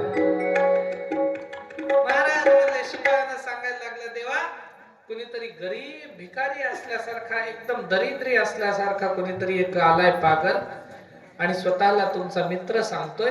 खूप वेळा आम्ही त्याला सांगितलं दरबारात ये, लागल ते भेटल, पण तो तुम्हालाच भेटण्याचा हट्ट करायला लागला आणि कितीही वेळा जा म्हणलं तरी त्या ठिकाणी तो जायला तयार नाही. देव म्हणले आता माझ्यानं भेटणं होत नाही, त्याला जा म्हणावं. जाता जाता शिपाई म्हणला ठीक आहे महाराज, सांगतो म्हणले त्याला. देव म्हणले कुठला आहे? सुदामपुरीचं नाव काय? सुदामा. अरे अरे अरे थांब म्हणले, जाऊ. कोण आहे म्हणलास? एकदा सांग. ते म्हणला सुदामा. अरे सुदामा आला? अरे वेड्या, मग कधी सांगशील म्हणले. हे देवाने आपल्या अंगावरचं पितांबरही त्या ठिकाणी उपवस्त्र जे होतं ते बाजूला फेकलं, पायात चप्पल नाही, डोक्यावर मुकुट नाही, देव पळायला लागले. सुदामा सुदामा सुदामा, माझा मित्र, माझा सखा, माझा जीवलक, माझा प्राणप्रिय असणारा मित्र आला म्हणत मला देव तसेच पळायला लागले. शिपाई आश्चर्यचकित होऊन पाहायला लागला. रुक्मिणी माता आश्चर्याने पाहते, अरे हे असं कोण माणूस आला की देव माझ्यापाशी बसलेले इतक्या लगबगीनं उठून गेले. दरवाज्यावरती येतात, महालाच्या बाहेर येतात आणि मुख्य जे दरवाजा प्रवेशद्वार महालाचा आहे त्याच्यावरती येऊन पाहतात, अंगणामध्ये पाहतात तर काय द्वारपालांनी आडून ठेवलेला कोणीतरी गरीब आहे. भगवान परमात्मा धावत पळत आले, ताडकन त्याच्या गळ्याला त्या ठिकाणी लागले. सुदामा, अरे किती उशीर किती केला रे म्हणले तू इथपर्यंत यायला. फार दुष्ट काळजाचा आहेस, फार अशा कठोर काळजाचा आहेस, दगडाच्या काळजाचा आहेस तू. मला या द्वारकेला येऊन किती वर्ष झाली आणि तू आज मला भेटायला आलास. पहिले सुद्धा तू माझ्यासोबत बेईमानी केली होती, आणखी देखील तुझी बेईमानी करायची सवय गेली नाही म्हणले. सुदामजी म्हणले, देवा अरे कसं येऊ मी? तू राजा, मी गरीब आहे, माझी अवस्था पहा. आणि मी जर अशा अवस्थेत भेटायला आलो तर आपला मित्र आपल्याला ओळख देईल का न देईल ही माझ्या मनामध्ये शंका होती, म्हणून मी आलो नाही रे. देव म्हणले, अरे गाढवा, मैत्रीमध्ये असं काही पाहायचं असते का? तू फार दुष्ट आहे म्हणले तू, आणि तू माझ्याशी आजपर्यंत भेटायला आला नाही. अरे मी तरी संसाराच्या कामामध्ये या राजपाठामध्ये व्यस्त होतो, कितीतरी लोकांचा उद्धार आणि कल्याण करायला मला रोज जावं लागतं, पण तू रिकामा होता, तू एकदा येण्यासाठी माझ्याकडे आला नाही. अरे एवढं कसं कठोरतेनं तू वागू शकतोस? सुदामजी महाराज म्हणले, देवा आता नाही वागणार रे. आजपर्यंत देखील मी तुला विसरलो नव्हतो, पण मी तुला भेटण्यासाठी आलो नाही खरं. सुदामजी महाराज म्हणले, याच्या पुढे जीव गेला तरी तुला मी विसरणार नाही. कृष्णा, आपली मैत्री ही अजरामर आहे. तू माझ्या काळजात नाही एकही दिवस निघाला नव्हतास, आजही आहेस, पुढेही तितकाच राहशील. देव म्हणले, वेड्या, किती दिवसांपासून मी तुझी वाट पाहत होतो, तू माझ्याशी भेटायला येशील का नाही, येशील का नाही, आणि आज आलास, मला धन्यता वाटली. चल म्हणले घरामध्ये. देव घरामध्ये सुदामजींना आणतात. आणल्याच्या नंतर दरिद्री दिसायलेला माणूस सगळे पाहून आश्चर्य करायला लागले. देव काय आज काय येडं लागलं का म्हणले देवाला? पुन्हा त्या भिकारण्याला घेऊन आले देव.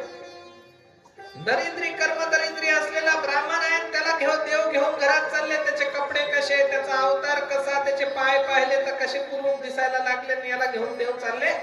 रुक्मिणी मातेनं पाहिलं हे कोणाला घेऊन आले, आणि पहिल्याच्या क्षणाला तेव्हा त्या ठिकाणी कृष्ण परमात्म्यानं त्याला आणला आणि बसण्यासाठी जागा देत असताना सुदामजी बाजूला बसायला लागले. तेव्हा देव म्हणले, वेडा झाला का?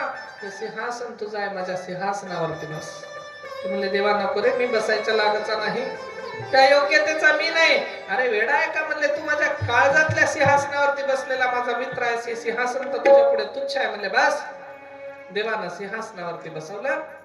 एक मोठं पात्र आणलं, समोर ठेवलं आणि लोक पाण्यानं पाय धुतात. देव रडायला लागले आपल्या मित्रासाठी. डोळ्यातल्या धारांनी देवानं पाय धुतले महाराज सुदामजी महाराजांचे. सुदामजी रडतात, देवा माझ्या पायाला हात लावू नको रे.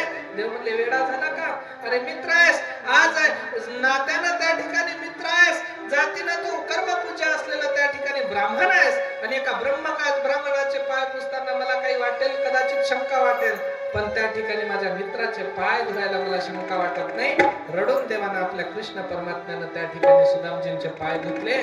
सुदामजींच्या डोळ्यातनंही पाणी यायला लागलं. कृष्ण परमात्म्याच्या डोळ्यातनं पाणी येतंय आणि दोघेही ढसाढसा रडताना कृष्ण देवानं सुदामजींचे पाय धुतलेत. आणि कृष्णानं त्या ठिकाणी आपल्या मैत्रीचा उद्धार त्या दिवशी केला महाराज. सिंहासन आपल्या गरीब मित्राला दिलं आणि पात्र ठेवून डोळ्यातल्या पाण्यानं त्याचे पाय धुतले.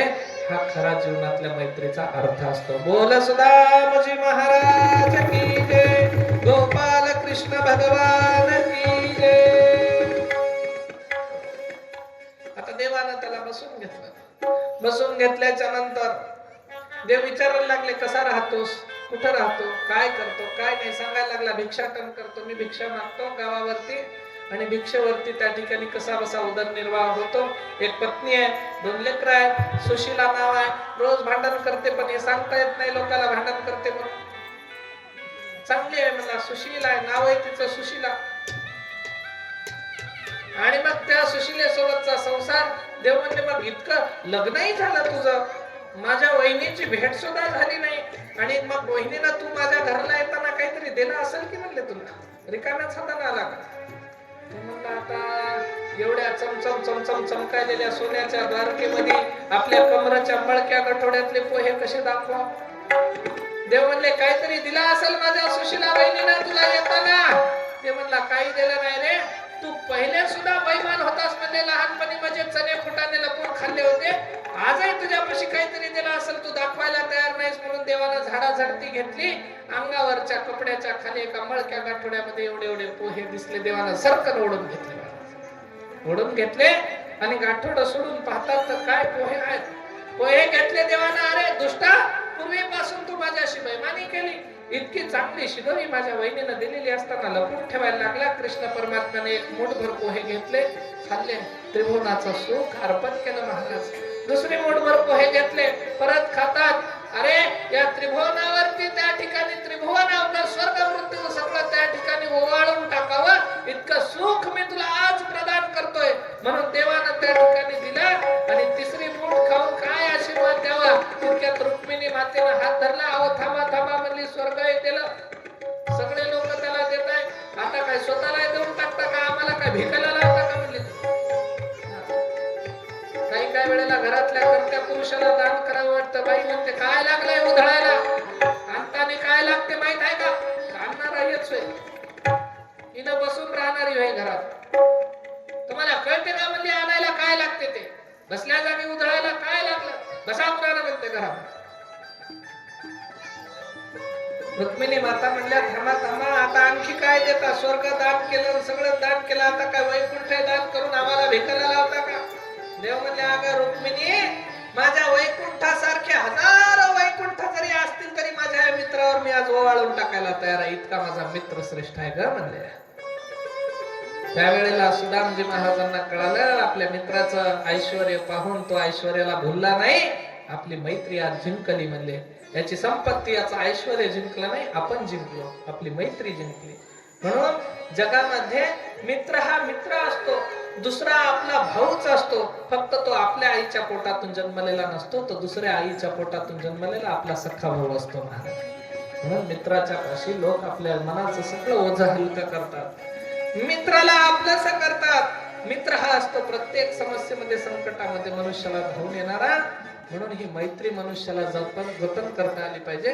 फक्त मैत्री अशी करू नका की पिण्यापुरती, दारू पाजवायला शिकण्यापुरती, खंड खायला शिकवण्यापुरती. इतकी मैत्री राहत नाही महाराज. मैत्री असावी तर कशी असावी? कृष्ण परमात्मा आणि सुदामजींसारखी असावी. दुःख अडवायला उंबरा सारखा, दुःख अडवायला उंबरा सारखा, मित्र बनव्या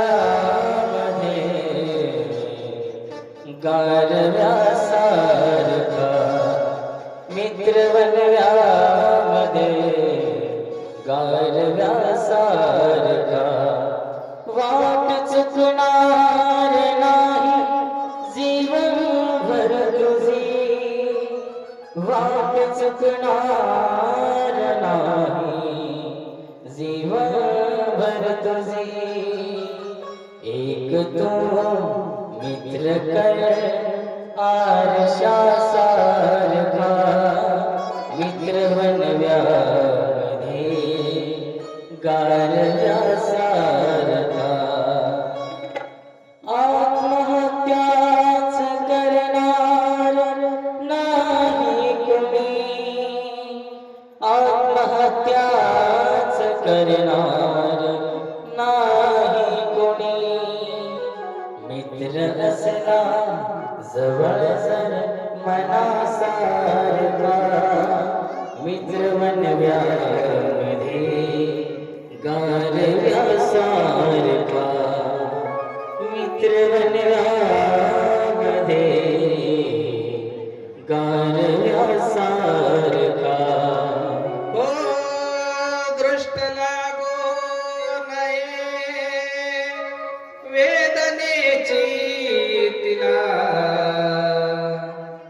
दृष्ट लागो नये वेदनेची तिला हो मित्र डोळ्यामध्ये काजळा सारखा वाट चुकणार नाही जीवन भर तुझी वाट चुकणार नाही जीवन भर तुझी मित्र असला जवळ जर मनासारखा मित्र बनव्यामध्ये गारव्या सारखा मित्र बनव्यामध्ये गारव्या सारखा दुःख अडवायला उंबरा सारखा मित्र बनव्यामध्ये गारव्या सारखा दुःख अडवायला उंबरा सारखा दुःख अडवायला उंबरा सारखा मित्र बनव्यामध्ये गारव्या सारखा मित्र बनव्यामध्ये गारव्या सारखा मित्र बनव्यामध्ये गारव्या सारखा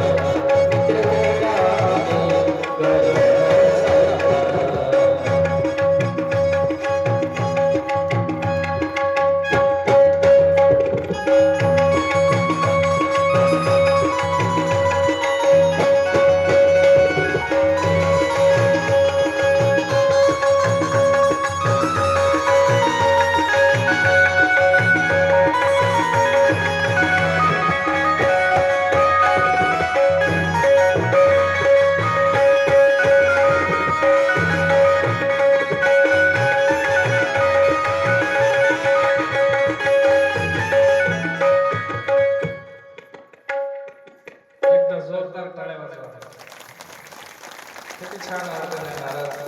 आपले रोजचे तबला वाजवणारे आपले प्रोख्याचे महाराज आहेत. त्याच्यानंतर आज आमच्या सोबत आलेले हरिभक्तपरायण ईश्वर महाराज सावरगावकर. त्यानंतर आता सुंदर सुदामजींचं कृष्णाचं गीत म्हणलेले आमचे ऑर्गनवरचे राहणारे संचातले हरिभक्तपरायण रामेश्वर महाराज निमनूरकर. त्यानंतर आपले ही रोजची दैनंदिन गायक मंडळी. हे लोक आहेत जुनं ते सोनं हे लोक आहेत म्हणून कथाकारांना आनंद मिळतो. सगळे जुने राहिले काय नवे राहिले काय सगळे छान अशा पद्धतीनं कृष्ण परमात्म्यानं सुदामजी महाराजांचं करावं तेवढं कौतुक आहे. आणि देवानं त्याचा देवानं की जय असं होते बघा. जय हॅलो आपल्याला बोलायला चान्स पाहिजे. कधी कधी लाईट गेली की फार चांगलं वाटतं हे की नाही. हा? हे काय माय महाराजच बोलायला किती यायचे आपल्याला बोलायच भेटत ना. आयुष्यभर तुम्ही चांगले चांगले माणसं मुखे केले तुम्ही कशा मुख्या राहता.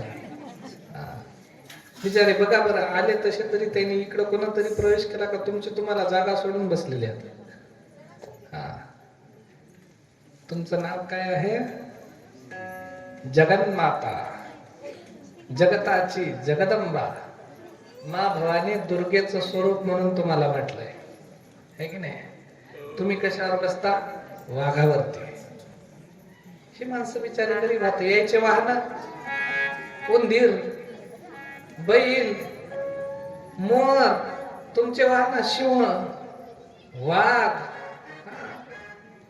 त्याच्यामुळे तुमचं मोठं आहे कॅरेक्टर पण ही कथा आहे इथं आपल्याला कोणावरच बसायचं नाही इथं देवाचं नाम धारण करून बसायचंय भगवान परमात्म्यानं कृष्ण परमात्म्यानं सुदामजींचा उद्धार केलेला आहे सुदामजींचा उद्धाराच्या नंतर भगवान परमात्म्यानं अनेक त्या ठिकाणी प्रसंग या ठिकाणावरती येतात पण आता आपल्याला आज वेळ फार अपुरी आहे महाराज मला वाटलं 2 वाजता कथा सुरू होईल कथा 3 वाजता सुरू झाली त्याच्यानंतर 4:30 आता वाजले परत आणखी 5 वाजेपर्यंत आरती केल्यावर तुम्हाला आणखी जेवणाचा कार्यक्रम आहे जेवण झाल्याच्या नंतर हरिपाठ आहे आणखी 9 म्हणून हरिपाठात आजही जर घोडा आला तर पुन्हा आणखी वेळ जातो जास्त घोड्यावर बसून हरिपाठ करत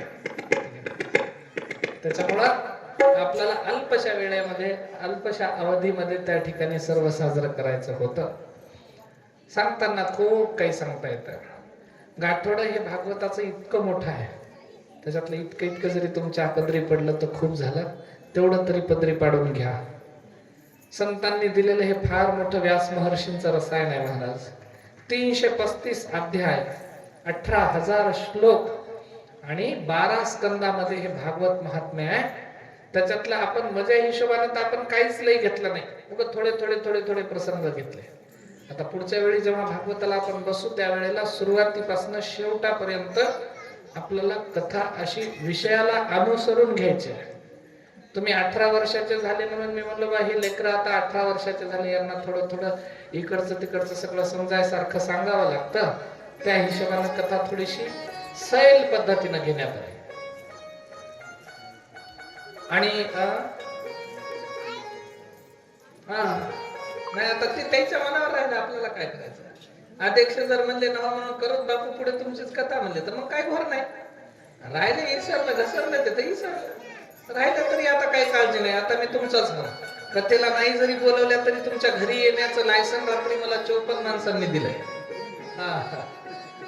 आपल्या सोलापूर नगरीत सतत येण्यापुरतेच लायसन मला आपल्या रात्री 54 मंडळींनी दिलं 54 घर झाले एक जण काय झालं म्हणला होता महाराज एकाच जणांचा दृष्टांत सांगायला लागलो महाराज गावाशी आपलं एक घर तरी राहा एक बोलाबोलीची महाराज लोकांची भाषा गावाशी आपलं एक घर तरी राहावं प्रकाश बापू त्यांना शब्दशः अर्थ घेतला प्रत्येक गावाला एक घर बांधायला सुरू केलं या गावचं घर झालं आता त्या गावचं घर बांधायचं त्या गावचं झालं त्या गावचं बांधायचं सकाराम बापू प्रत्येक गावात एक घर बांधायला सुरू केलं लोक म्हणजे अरे येड्या घर बांधायचं नव्हतं गावाशी एक घर म्हणजे आपल्या जीवाभावाचं एक माणूस राहा है की नाही आता मला तर इथं आल्याच्या नंतर भरपूर माणसं भेटले जीवाभावाच्या सोलापुरात आता काही कमी नाही सकाराम महाराज झाले हात मुंजाजी बापू झाले तर विलास बापू हात आपले अध्यक्ष महाराज हात कमिटी आहे चौकदार हात सगळेच हात आणि हे 54 तर लेकरं झालेत नुसते या गावामध्ये पण बाकीची मंडळी आमचा राम बापू आहे साऊंडवाला